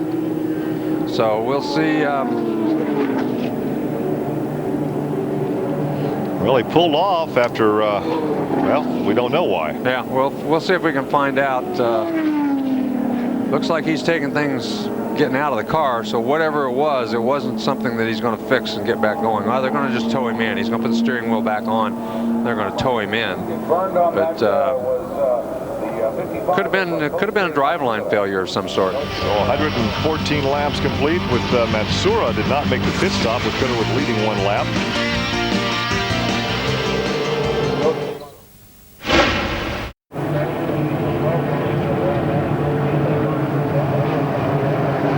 And 2 teammates running 4th and 5th. Cornish, Mira, Frankie, Dixon, and Matsuura. So we're going to go down and talk to Chip Ganassi, see if we can find out what happened to Ryan Briscoe here in just a second. He was in, speaking of Ganassi, he was in Daytona for the NASCAR race last night, and it was rain delayed by like 2.5 hours, so he hasn't had much sleep overnight. It was over like at 1:30 in the morning, and this thing started, of course, at 1 o'clock today. Bad news continues for Chip Ganassi. He's the everywhere man. He has cars on tracks all over this country. Thursday was Grand Am. Last night it was the Cup race that went very late, and then today. But we have to ask you about Ryan Briscoe. He just pulled off in the grass. What did he say over the radio? I'll tell you, Jamie, this kid's going to be a good race driver here. If I can ever get him to the end of one of these things, he was doing a great job. You know, we had him back in, 17th, 18th. We had him all the way up to the top 10. And he passed his 2 teammates and was giving them a driving lesson. I was real proud of that. And I don't know what happened. The clutch went out or something. He just got all of a sudden a lot of revs and no grip or traction in the clutch, you say. So he's packing it up and calling it a day. I'm sorry? Packing it up and calling it a day for the number 33 car. It looks like we're packing it up and calling it a day. But Team Target was having a good day today, at least with Ryan. And we still have 2 guns out there with Darren and Scott. So we're looking forward to the rest of the race. 2 more opportunities to take that Toyota Power to the finish line, guys. You have to think it's a great day compared to the last race for Ganassi. Yeah. He brought all 3 cars back on the hook last week. Yeah, I think, again, it could have been the clutch. It could have been something in the drive line that just went bad. And there's Castroneves. He's in again. And he's not having a good day. He's been running back there in 11th, 12th, 13th position after, that just shows you how different things can be in a week. I mean, last week, Team Penske, they were the best there was. They were unbeatable. And he was the guy that was they could have finished 1-2 had it not been that crash with Cornish. And last week, Ray Hall, their team was terrible. Well, this week it's kind of reversed. Castroneves having a bad day, and Ray Hall's team having a much better day. Of course, Team Green having a better day than all of them. So. Well, of course, these are not the cars that they ran at Richmond last week. This is the big track cars, probably the cars they ran in Indianapolis.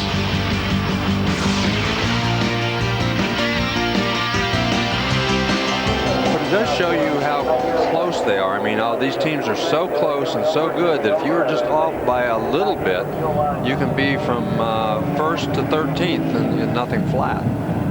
2 more laps before we go green. This is a lengthy yellow for just a tow-in. Yeah, well, it took him a while to get him. He had the wheel off. He put the wheel back on. They towed him around. He's back to the pits now.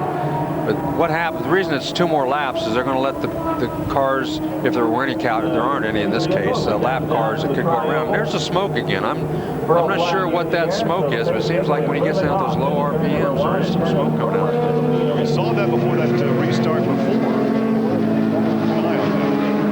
Certainly it bothers me. Every time he shifts gears, well, yeah, there it is again. It's still there. It's still there. I'm not sure. Well, it's not a good sign. No, it's not a good thing. It's blue smoke, so it looks like some kind of an oil smoke. I'm not sure whether it's coming out of the gearbox or the engine, but if it is losing some oil, that's not a good thing. It's a long way to go yet. Yeah, we'll get the green flag as they complete lap 121 of the 200 scheduled laps here this afternoon. Team Green with the top 2 cars right now, but look at Sharp back there in 3rd position. This guy's laid back, trying to get a run. Oh, look at Indy. And look at Schechter. He got a great run out there. I'm not sure if that's going to hold or not, because Indy and Schechter went by Sharp. And Hornish got a better run than anybody, but had no place to go, as everybody in front of him was side by side. Well, either those guys jumped it or Sharp was asleep. Well, I think he got on it. He tried to jump it, but he caught those guys so fast he had to get out of the throttle. When he did, he lost all the momentum he would gain. So on the restart, Weldon maintains the lead over his teammate. Schechter goes to third, Indy fourth.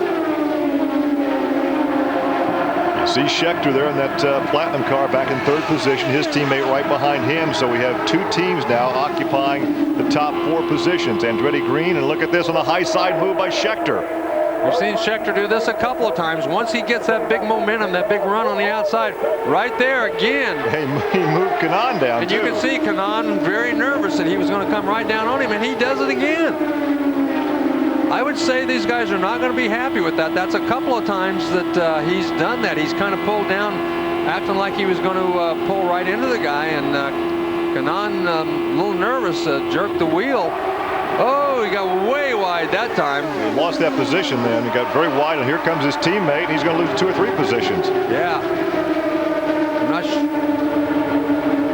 Boy, he's lost, what, 5 positions? Yeah, he was on the outside. He went in that corner, and whatever happened, he got way high right in the middle of that corner. And finally he recovered, but he lost 4 or 5 positions before he did. So now Kanaan. Oh, there was Indy. He had a big wiggle right there in the middle. And here comes Hornish. Yeah, Hornish will probably get around him. I'm sure he had to lift when that thing wiggled like that right down there. And both of those incidents happened right there between 3 and 4. And here comes Schechter back around Mira. Got the RPMs back up. They shifted gears. Undaunted by that, he's back on the pony again. Watch again. Let's see if we can see what happens. He just goes into the corner. Oh, the thing wiggles the reason he got up there so high. He got way high, had to get out of the throttle as he was going through there, and that thing just wiggled. Oh, now, you know, he saved it twice last week, saved it here. Nobody can understand how hard it is to save a car when it gets that far out of shape. That just looked like a little wiggle, but if you're sitting in that cockpit, that was a huge, huge wiggle in that car's part. And to save that thing, I'm going to guess that 8 out of every 10 drivers wouldn't save a car like that. We've seen Hornish do it a lot. We've seen Schechter do it a lot. But I don't know. Maybe I'm being a little too critical. Maybe 5 out of 10 guys could do that. But we've seen Schechter do it. We've seen Hornish do it more than anybody else. I'll tell you what, this could be Tomas Inge's day. Look at him on the high side. He's very strong, and you can see Kanaan moves up on the racetrack. Spotters are telling him he's coming around the outside, and Kanaan physically moved up on the racetrack. He moved up, and look at Hornish. He goes to the outside as those two guys are battling each other.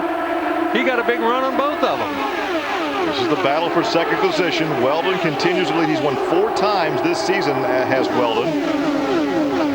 The other 3 races, he's finished 4th once and 6th twice. That's that battle for second. Indy gets the measure of Hornish. See what really happened when those two guys were side by side. Hornish was by himself, so he used to draft off of both those cars. They were side by side. He had a huge draft, and as Indy went around, he had a run on Indy. Tried to go around both of them at the same time. Just didn't have enough of that draft to pull him on through. Schechter has gotten by Franchitti, and there's Schechter in 5th position. Yeah, after that huge wiggle, he's gained back 3 or 4 spots, but he's still... You know, Schechter just may have the car to beat here this afternoon. Well, the Chevrolet certainly looks strong. But we're right along with Scott Dixon. He's up to 9th after starting in 7th. We thought maybe they had done some changing on the Toyota engines. Pardon? It's on the rev limiter. Yeah. We thought maybe they had maybe had a little bit different horsepower in these Toyota engines. I'm not sure that's the case. They just had the setup absolutely perfect when they qualified, and then they got in the race and with all the traffic, and they haven't had quite as good a luck in that area. We saw a glimpse of Rice right behind him. That's Dixon in 9th. Rice is 10th. Back to the front. Weldon continues to lead, but he has Tomas Inge, the rookie from the Czech Republic, right behind him. This is Danica Patrick, still learning. She's dropped to 15th on that restart, and she's still struggling trying to get around Manning. She seems a little reluctant to go to the outside. She wants to make all her moves to the inside. That's Matsura showing some smoke there as he heads for the pit lane. Yeah, you can see him running very slowly down the straightaway there before us. He had liquid down on that apron. Yeah. Wow, now he pulls back up on the racetrack. What is this all about? Now, he has to be able to see that through his mirror. Well, you think he has a spotter that's telling him to get off the racing surface. Well, that's a smart move. When you're blowing that much oil out. Pull back up there, though. Yeah, I'm not sure why he did that. I agree. He misses the pit lane. Now we're going to have a yellow. Man, oh man. That wasn't the smartest of decisions.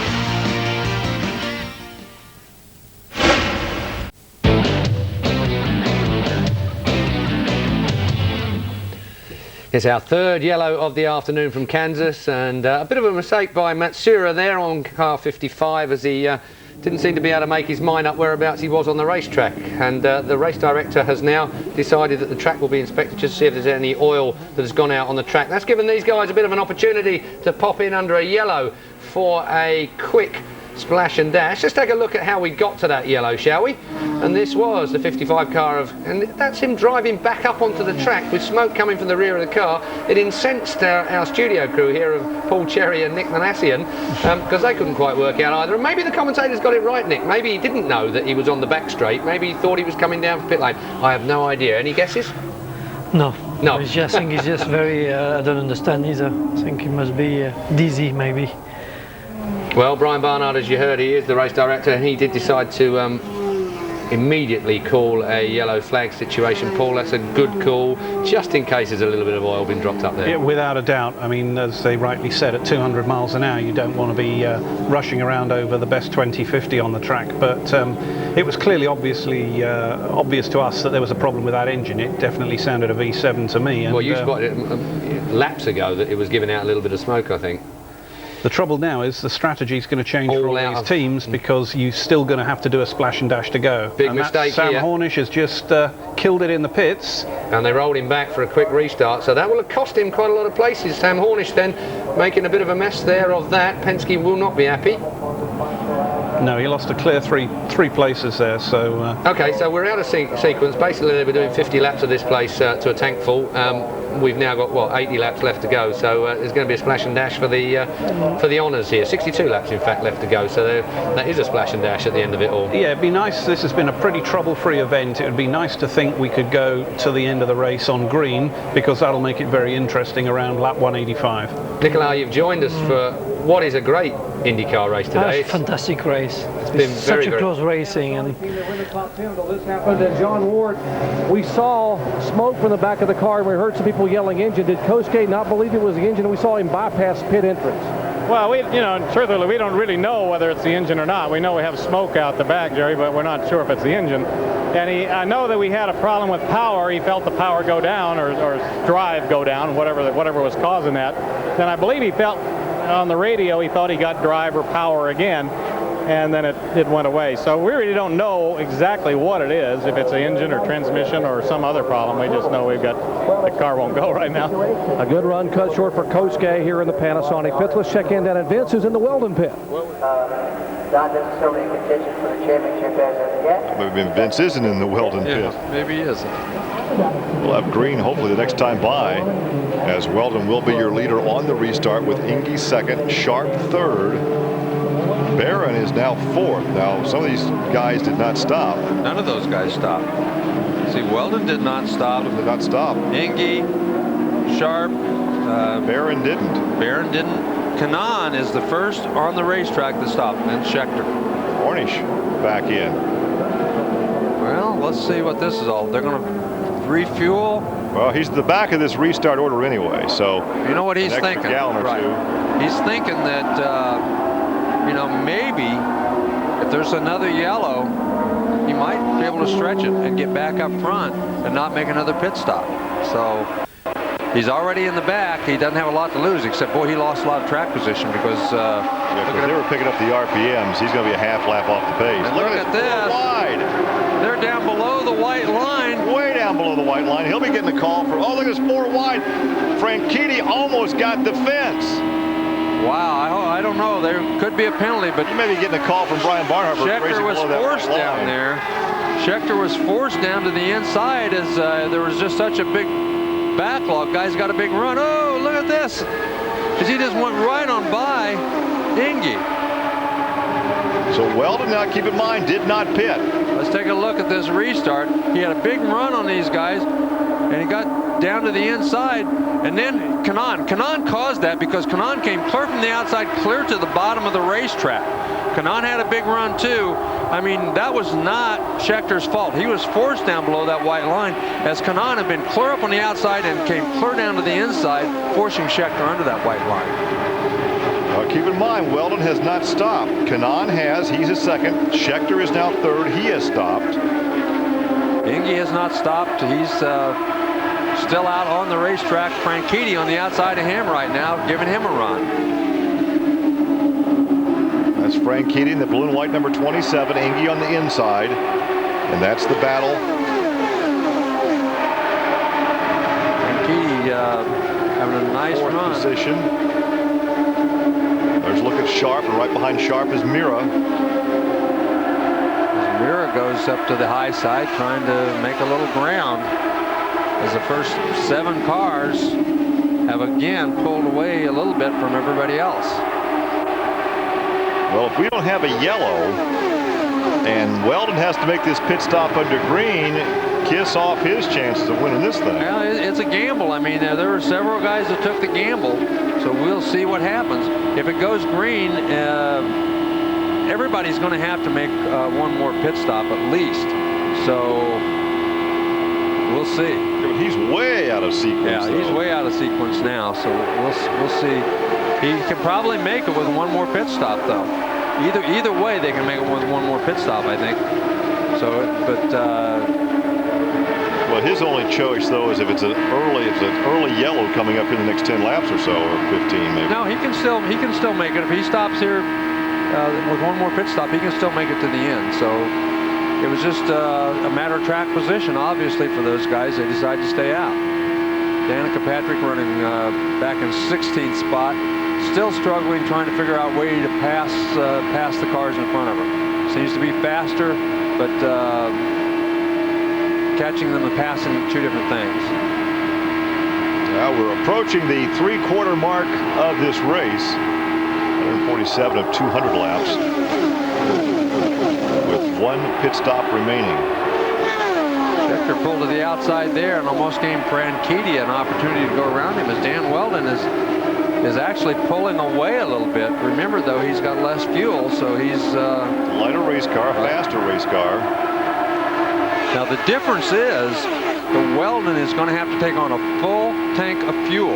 If this race goes completely to the end under green, Weldon is going to have to take on an absolute 30 gallons of fuel, a full tank, in order to make it to the end. These other guys, because they pitted late, they won't have to take on a full tank. They can short fuel, so they should, in theory, come out ahead if everything goes green the rest of the way. Look at Franchitti to the high side of Schechter. So now you have the Schechter got the green car. Well, again he wiggles. The team green cars 1, 2, and 3, and now Franchitti goes to work on his teammate. Yeah, Schechter, he got the front end got away from him. He went way up the racetrack after Franchitti went by him. So Weldon. You're watching the Argent Mortgage 300 from Kansas Speedway, and we promised that was the last commercial break we'll take until after the end of this race. So you'll see this great race through right to the end. Let's rejoin our commentators live at trackside. Position. See how much he moves up the racetrack? Sharp has gotten around Mira. Sharp is up to 6th. But now Mira goes back on the high side. They're swapping positions back in the pack. Schechter doesn't seem to, coming off the corner, that thing seems to want to go up the racetrack. His understeer's enough that he goes up the racetrack, so no matter whether he's on the outside or the inside, he has a little bit of a problem getting off the corner, as once again Franchitti got a run on him, but not enough to go around. There is Sharp back around Mira, so that's a good battle for position. That's for the 5th spot. Sharp pulls up to the low side of Franchitti. Yeah, actually, Scott Sharp's one of the fastest race cars on the racetrack right now. Well, Scott is due a good season because he had a couple of dismal seasons the last 2 years with Kelly Racing. Oh, look at this move on the inside. Now, he pulled down on his own then. Schechter pulled down on his own under the white line. Well, we'll see what happens because Sharp on the inside of Franchitti. Yeah, Kanaan didn't expect him to make that move to the inside, and he just went down to the white line in that little trioval part of the racetrack. Well, here comes Scott Sharp.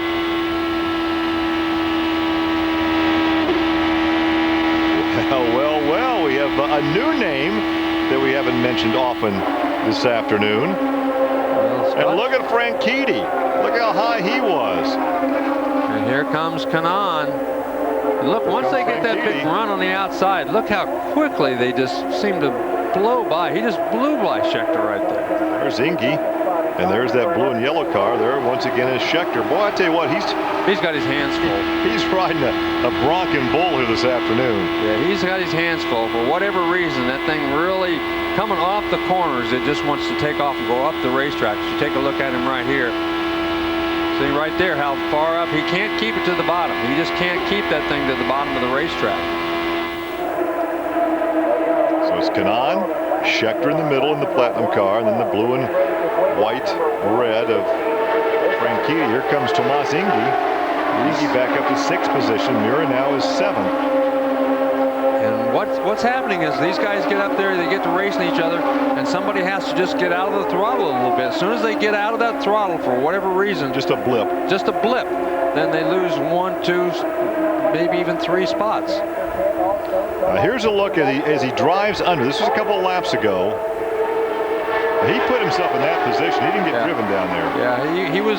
He pretty much just went underneath that white line, and when you get below that white line, there's a difference in the banking. Of course, it doesn't affect you nearly as much there on the front straightaway as it does in the corner. You couldn't do that in the corner, or that thing would obviously spin. But there is a difference in the banking. The racetrack is more banked above the white line. It's pretty flat below it. And Ingy.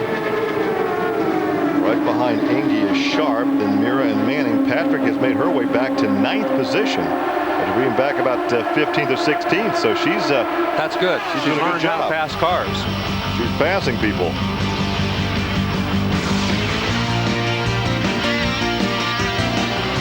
Remember at Indianapolis that she got back a couple of times and fought her way back. Right.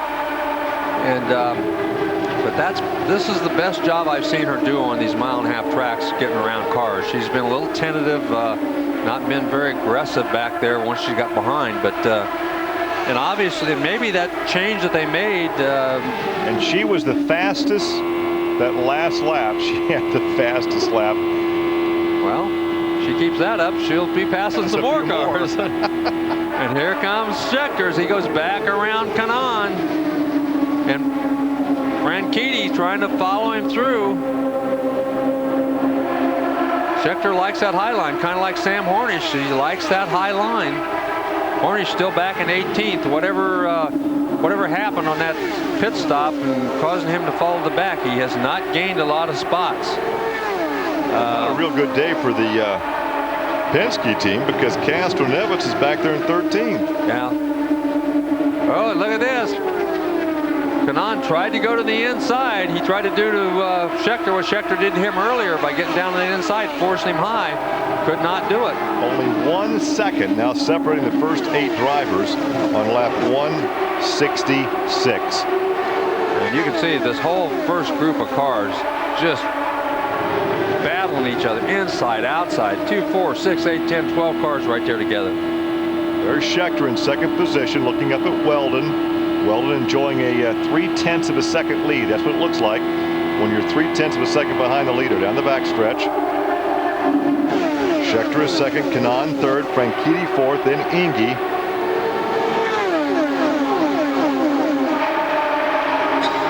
So Weldon continues to set the pace over Schechter, Kanaan, and Franchitti.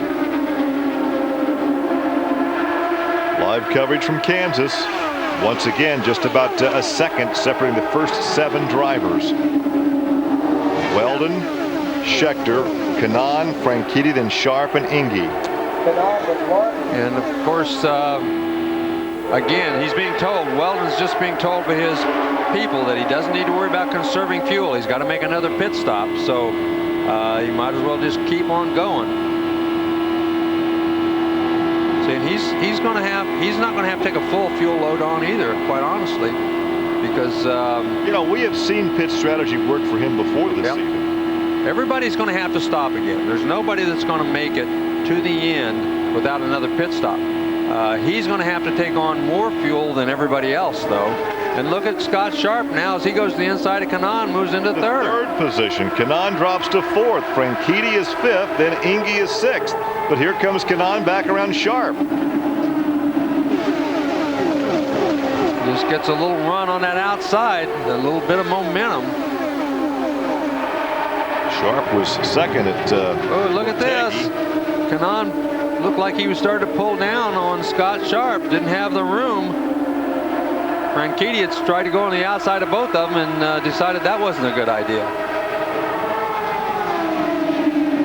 So it's still Dan Weldon, but when will he pit? And look at Franchitti way up high, and Sharp loses like 2 positions. Now he's going to lose some more. Sharp, for some reason, had to climb out of the throttle, and when he did, look at that. 1, 2, at least 3 spots. Danica on the inside.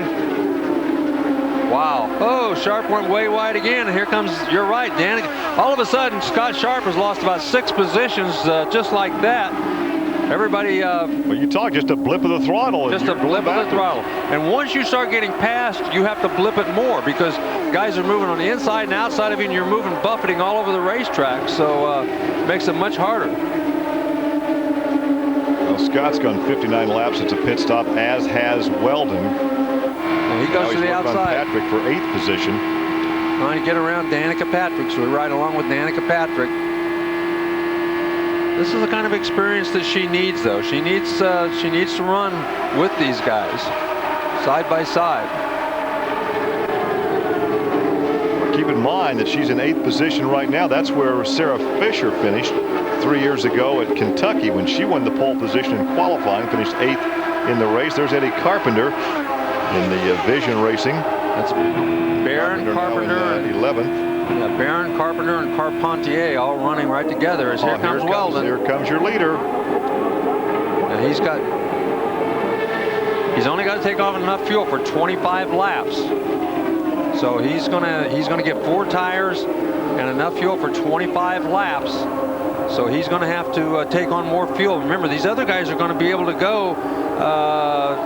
They're only going to have to take in maybe 3 or 4 gallons of fuel, so they'll be able to have a faster pit stop, which could put him at a disadvantage. He'll go a lap off the pace.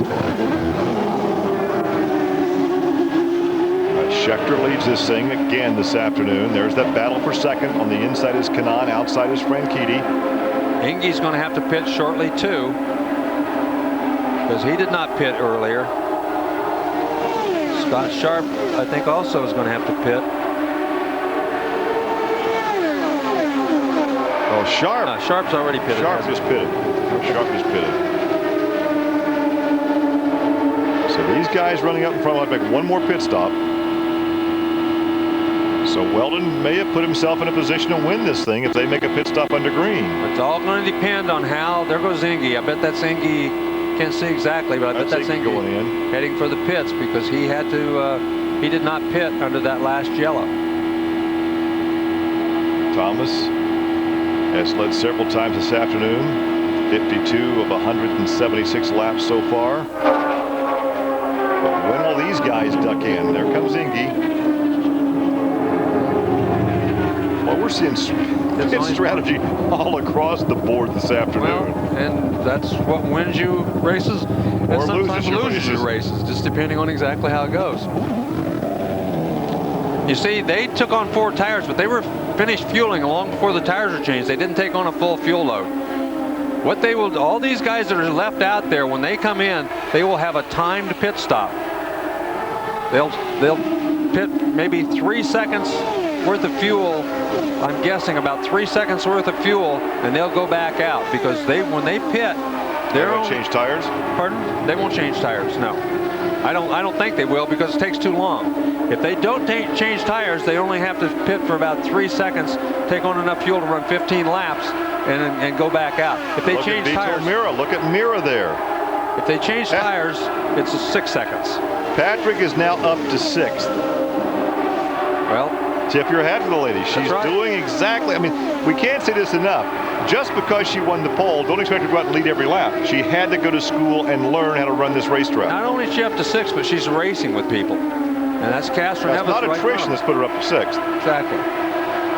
And she's running with the lead pack, which is good. Castro Nevis now up to 6th too, so he's gotten around her and moved her back 1 spot. But again, those guys all running right there in one huge group at this point. There goes Danica Patrick to the inside.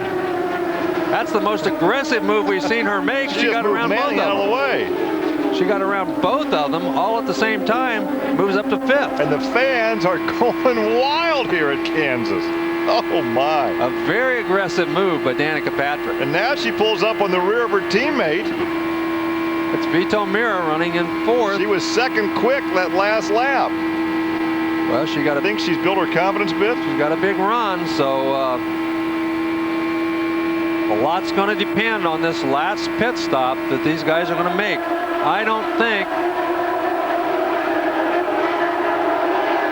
Well, Danica is going to pit with less than 10 laps to go. That's what we're hearing from race control and from her pit lane. The battle up in front, Schechter and Franchitti. Franchitti way high on the racetrack.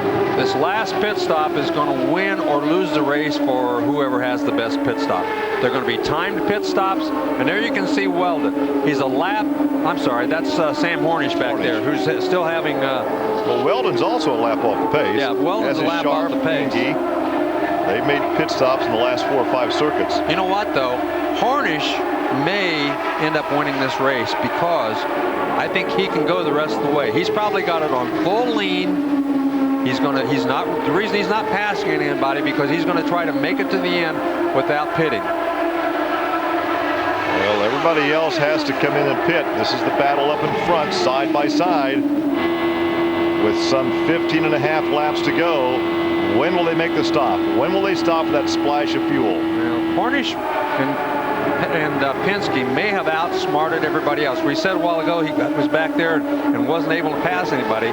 That was probably all part of the strategy as he stays back there just Patrick is now up in 5th position, hoping to nurse that thing to the end, because if everybody else stops, he's still on the lead lap and they're going to lose a lot of time. It'll all depend on how fast he can run and still conserve fuel. Well, it's Schechter, Franchitti, Kanaan, Vito Mira, and his teammate Danica Patrick. Castro Nevis is now in 6th.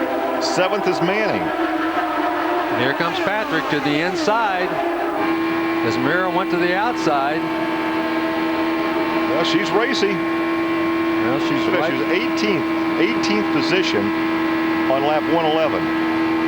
Same thing she did at Indy. She dropped back to the back of the pack a couple times and drove her way back to the front. Well, so far, so good. She's done a good job. And you can see Mira, he's working his rear off, trying to move up. He got a big run, moved to the outside. Hornish on pit road. And there goes Schechter into the pit. Schechter's coming in. We thought Hornish had this thing sewn up here. Well, yeah, I'm not sure. He must have another problem. He's going to pit first. I guess I just don't get it. Hornish is not going to win. If he could make it to the end, then he's not going to win the race. Doing that, I don't believe. Schechter. Let's see. Let's see. No tires. No tires. Timed. 1, 2, 3, 4. 4 seconds. That's 5-2 actually is the official count. Well, he got about 4 seconds worth of fuel. The time he stopped and they got the fuel in, the fuel out, he got about 4 seconds worth of fuel. I think that's more fuel than some of these guys are going to take. That's going to make it tough for Schechter to win the race, I think. Look at this. Danica is now. Here she comes in. She's coming in right behind her teammate. There's Kanaan out there. So Mira and Patrick coming in together for their final pit stop on lap 190. No mistakes here. Again, a time pit stop. I thought they would take 3 seconds. Schechter took 4 seconds of fuel. 1, 2, 3, 3.5, 4. Yep, they're all taking. I thought they were going to be able to go with 3 seconds. They all took about 4 seconds worth of fuel. So it's going to make a difference. These guys that can run longer, like Kanaan, if he can take 1 gallon less fuel, he's going to be able to get back out there a lot quicker. There you can see there went Weldon around her. So on the racetrack, she's now falling back. Here comes Kanaan. Very critical pit stop for Tony Kanaan. Here comes Kanaan. Manning is in second, but he'll have to make a pit stop. Rice is third, so they'll all be coming in for their splash and go with 9 laps to go. We haven't seen this scenario for a while, Larry, where they had to make that splash and go late in the race. There's Manning. Manning's in and out. He might get by Kanaan. There you see him tap him. 4-0 for Kanaan, and here's Manning right behind him. That 4-0 is probably going to win the race for Tony Kanaan, because you can see they timed that thing, and as soon as they had enough fuel, they tapped him with the stick, and he pulled the thing out. Well, Buddy Rice out in front, but he will have to stop.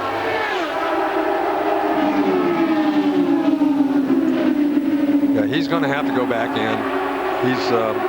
He can't make it to the end. There's really nobody out there that's going to be able to make it to the end. So he's going to stretch it as long as he can. And the longer he stretches it, the less fuel he has to take on during that last pit stop. It's going to be a 5-lap shootout.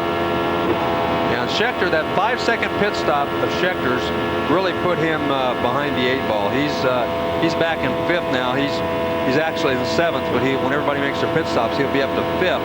And that's too many cars to pass in a short length of time, I think. Riding with Scheckter now, so it's Rice, Weldon, Mira, Kanaan, Franchitti, Scheckter, Manning, Castroneves, Patrick. Here comes Rice. Here comes Buddy in. That'll give the lead back to Weldon. And look at this. There's Mira right behind him. So Mira was second by just mere inches last year. Does he have something now for Dan Weldon? Well, we'll see. Is third. Weldon, when he came in, he must have taken, obviously took on a short fuel load, but look at that. That was only about a 2-second pit stop. That was really quick. We'll see if that gets him back out in front of everybody. You can see them coming down the front straightaway. Not going to do it. He's not going to get in front of everybody time he gets back up to speed. Here's Kanaan on the inside of Mira. That's for second position. Now he goes to the high side of his teammate. Kanaan and Weldon. 4 laps to go. Here comes Kanaan looking for his second win of the year.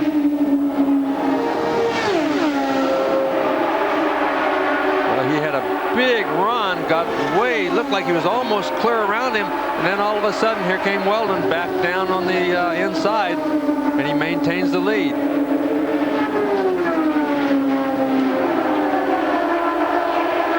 Wow, look how close they were right there. Kanaan and Weldon. This is when teammates have to put a lot of faith in the other guy. This is pretty much what we saw last year, only it was Rahal. And look at this, Kanaan leads at the start-finish line. Remember, all he has to do is lead at the start-finish line. Doesn't matter if Dan Weldon leads all the way through 1 and 2 and all the way down the back straightaway and all the way through 3 and 4.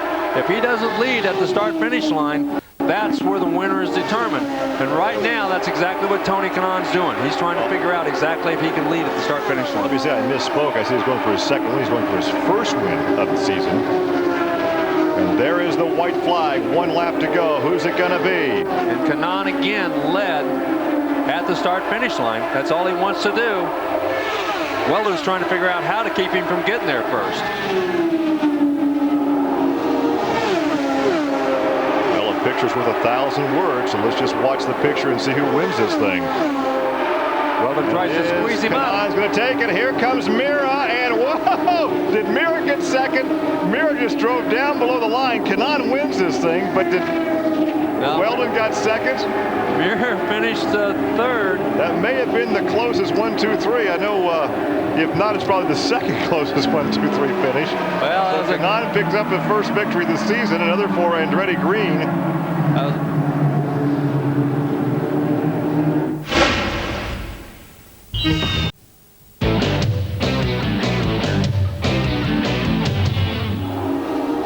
What a finish. It doesn't get much closer than this then for the Argent Mortgage Indy 300. At the line, Dan Weldon just beaten by Tony Kanaan, while Vita Mira tries to sneak below the wire and the white line too. So a great finish for Kanaan. Weldon gets those points for second place and retains obviously the lead in the championship. Paul Cherry and Nick Manassian here in the studio with me. I've got to say, I really enjoyed today's race, and that finish really marked it very well. Be interested to see whether that's one of the closest finishes, but certainly top three wise it was one of the closest I've seen. Yes, we do sit here sometimes and think, my goodness, this will be over, but this one had you on the edge of your seat the whole time. The strategy played out nicely. It's a great shame that Sam Hornish's call didn't throw him right up to the front, but I think Penske had more than just strategy on their minds. Clearly both cars had some problems, but Thomas, I think he could have lost that race in his last pit stop. Here is Tony Kanaan then, about to celebrate accordingly, of course, and there's the Firestone suit behind him, but Honda will be happy enough with that. Chevy pace today in the hands of Scheckter. Will try and catch the interview with Tony Kanaan as soon as he gets his helmet off, and there is, well, slightly disappointed I think, but she did have her ups and downs in this race today, Danica Patrick. Tony Kanaan then, I'm sure we will be able to hear from him in a minute. A big gulp, of course. And perhaps we'll catch a word with him any second now. But that was a well-judged race indeed. He just about worked it out that he could get his nose in front at the line over Dan Weldon. Big team celebration. So Tony Kanaan, remarkably, his first win of the year. A strange statistic I didn't think I'd be saying about Tony Kanaan. And he's second in the championship at the moment. That puts him on 259 points compared with the 332 of Dan Weldon. So Dan Weldon's second place doesn't really let... There is Dan Weldon, of course, on the right, hugging his teammate. Andretti Green again having a superb day, keeping Rahal Letterman out of the final equation. Of course, Rahal Letterman first and second last year. We're still waiting as a big crowd mates for the turnstiles. Never ceases to amaze me how American sport, they manage to get so many people packed in at trackside and there's no aggravation getting out of it. Unlike some of the tracks we have to go to over here in Europe, it has to be said. Paul Cherry, your thoughts on that great win? Well, as we said right at the top of the show, you know, Andretti Green cars weren't well placed, but they have terrific strategy, and you know, there was a good proportion of that race where they were running 1, 2, 3. Let's hear from him. Wild finish here. Yeah, it's like, I like that, you know, wild with my teammate. I knew he was going to be clean to me, so oh man, it feels so great. I mean, a long time. It was almost a year. It will be a year in Nashville, so very happy. Happy for the team, happy for Dan. We're getting solid first and second in the championship, so that's what we need. I mean, we need this team to win the championship again. What was the key yesterday in qualifying? A car was not really to your liking. What made the difference today and made this car a winner? Well, we had a good race car. I just couldn't find the speed on qualifying. I worked on race setup the first 2 sessions yesterday, so I mean, I knew I had a good car, so I mean, we just got to work on our qualifying setup for sure. I know you were watching where you were going, but also your mirrors. And take a look. We're going to show you the close finish here. 12 1/1000ths of a second coming out of turn 4. You and your teammate Weldon. And look at Vitor coming to the inside. Yeah, look at that. Well, it was close, huh? Oh, Vitor keeps coming. Watch this. The bigger nose win, though. Hey, Tony Kanaan, congratulations. I know it's been a long time coming. This has got to turn some of that bad luck early on around. Well, it's not bad luck. It's definitely not being as good as last year, because last year was perfect. So we're having a normal season, I would say, so I'm very happy. Tony Kanaan, reigning series champion, picks up win number 5 in his career here and victory lane at Kansas. Let's check that good work. So he won by a nose, as they say. He's always humorous about that kind of thing. Unbelievable. Danica as right well. Off the start, take us through what happened. Well, on the start, there's nothing I could have done. I was put to the floor. The gears were a little off, so I couldn't run 4th gear, and 5th gear was so long that everybody just passed me. I was flat on power. There's nothing more as a driver than you can do than that.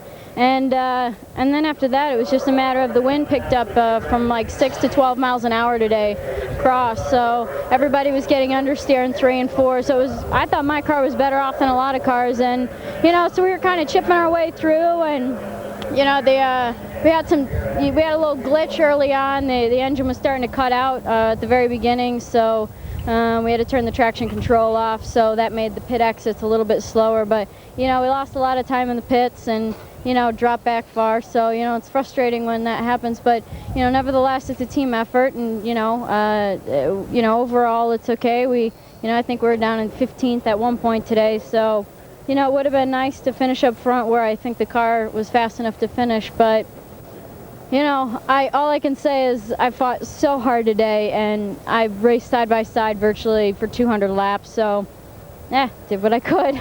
Your crew is so passionate. We hear him on the radio apologizing to you for the slow pit stops. I know you guys work together so strongly. I know each race is something new for you. What did you learn today? I know you had a couple close saves. You know, I think that, you know, today was a good job of everything kind of coming together, figuring out the car early and working with it. So, you know, today I learned the comfort zones of side by side and just better how to set people up, because you know, it didn't mean that my car is completely settled behind people, but you know, I think that I was able to run very, very low and still keep some wing on the car by having a little bit of clean air on the very bottom. So I was like on the white line, which I think I might have been, you know, one of the only people that was running there. So that's kind of what saved me today. So it's just a matter of learning how to set people up and trying not to get frustrated.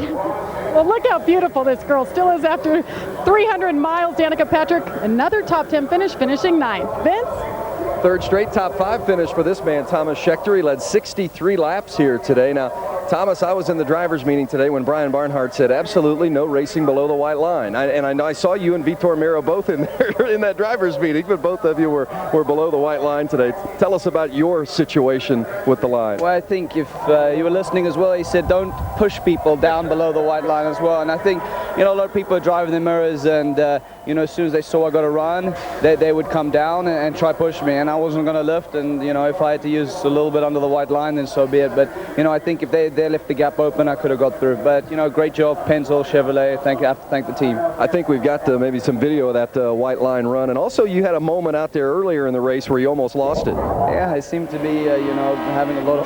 Take us through the restart. Well, we had a good start. I got on it early, and then, you know, just Kanan, I think, sees me, starts to come down when they were a little bit higher up, and, you know, I wasn't going to lift. We had a good restart, I think, got us into the top 3, and, you know, put us in a good position. You know, we didn't have a car to win today, but we brought it back home and brought it 5th, so we watch this moment here. Yeah, you see how as soon as I start to come down, he came down as well. You know, he left at least one car length open there. It's very close, and that's racing, and I think that's what the fans wanted to see. It was a great finish, you know. Vitor using a little bit of the white line as well. And that's also at the same time, as you said, part of racing, but the vision from side to side isn't great in these race cars, and that's where the spotters come through. No, for sure, but it's, all the guys I'm racing with know where I'm going and know when I got to run, and they know what to do. So, you know, it's racing, and it was a good racing day. We brought the car back home, and I just have to thank Panther Racing, give me a good car the whole day. Yeah, another good day for Schechter, Panther Racing, and Chevrolet Power on the July 4th weekend. Well, right now you see a happy crew resting up there in victory lane. So unofficially, Tony Kanaan meets his teammate Dan Weldon. Vitor Miro almost pulled off the sleight of hand pass for the win. Take a look at the rest of the finishing order here at Kansas Speedway.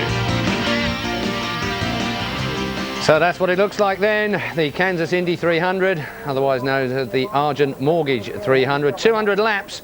And it came down to just the most fantastic of finishes. Tony Kanaan, Dan Weldon, Vitor Miro. Vitor Miro almost sliding down under the wire. We'll have a look at that again in a minute. Dario Franchitti, the Scot, finishing in 4th place. Thomas Schechter, save of the day, hardest work of the day, surely has to go to him in 5th place. I don't know how he saved it. Scott Sharp, Darren Manning eventually finishing in 7th. Elio Castroneves down in 8th. Danica Patrick, she looked tired for a 22-year-old, I have to say, but she has worked hard throughout this 300 miles. Buddy Rice, winner last year in 10th place. Thomas Enger, the rookie, in 11th. Let's take a look at this then. We don't get much closer than this. I think Tony Kanaan, as he quite readily said, the big nose got in front, but it was 2nd and 3rd that was close. Weldon just about managing to get under the wire in front of Vitor Miro. Vitor Miro, of course, finished 2nd last year, so he knows what it's like to finish 2nd, but he was bumped off by the 2 Andretti Green cars. So that's how it looks. That was your top 3 finish after 200 miles of ovals, and Canaan quite readily celebrated along with Dan Weldon. So Dan Weldon still leads this championship by a slightly reduced margin. It was 83 points as we came into this, but second place man Canaan has closed in. I won't do the mathematics just yet because always a little bit tricky for me to get it exactly right. Well, it almost matches the grass, doesn't it? Great drive from Canaan, perfectly timed, but a day of strategy really. But can I end as we started on Danica Patrick, perhaps 9th place in the end. She was down to 18th at one point. Gearbox we spoke about just sounded like she was a little bit off. She said she was just there, but you made a good point a moment ago while we were watching her interview come through, Paul. Do you want to reiterate? Yeah, I mean, as I said again, she's got so much learning to do, and she's not been in a series that's as professional as the IRL for simply ages. I mean, she's got to learn how to race against these guys. We heard Thomas Schechter saying all these guys know how Thomas drives, and vice versa. Everybody knows how Tony is and Dan is. It's something you learn racing side by side. She's got to pick up how people are, how the cars are. On the restart, she wasn't so good. On the pit stops, she was excellent. She was much better than she has been. She did a great job. She was racing with people all the time. But at the end of it, she'd done 300 miles, which is 100 more than 200, and done a very good job doing it. But yes, she put all the effort in. She's going to get better. You know, she's not a has-been or a maybe. Danica Patrick, well, we'll see a lot more from her, of course, next time out as well. Let's go with the leader and the winner now, then, shall we, with Tony Canaan, Nick? I mean, it was a great drive, well judged, good strategy, correct race setup, and he's a very fast man, isn't he?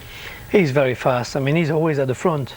He's always second, third, first, second, third, fourth. He always pick up the point, and he seems to always got a very fast race car. Even if he's a little bit off in qualifying, you always see him at the end, and you can always count on him for a race win, and he's not for nothing, he's the champion.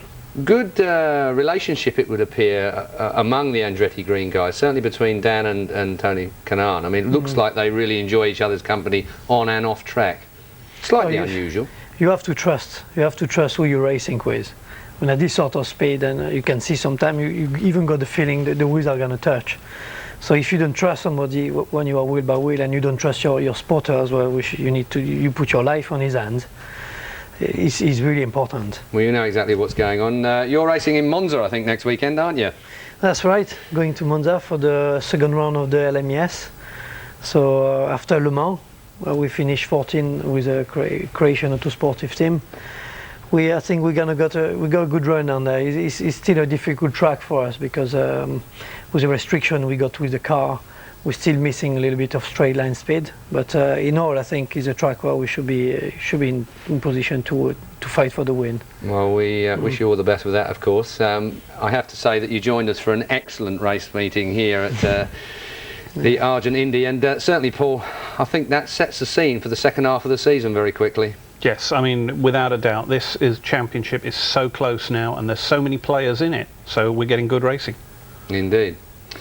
Well, that's it for another IndyCar event then, which again has had us on the edge of our seats. This is a hectic part of the season, but the teams do get a rest next week and return on Saturday, July 16th with the Firestone Indy 200 from Nashville Superspeedway. We'll bring you that race starting at midnight on Sky Sports 2. But that's it for today. Many thanks to Nick Manassian for joining us, and of course to Paul Cherry. We'll leave you with some of the best action from a red-hot battle in Kansas. Goodbye.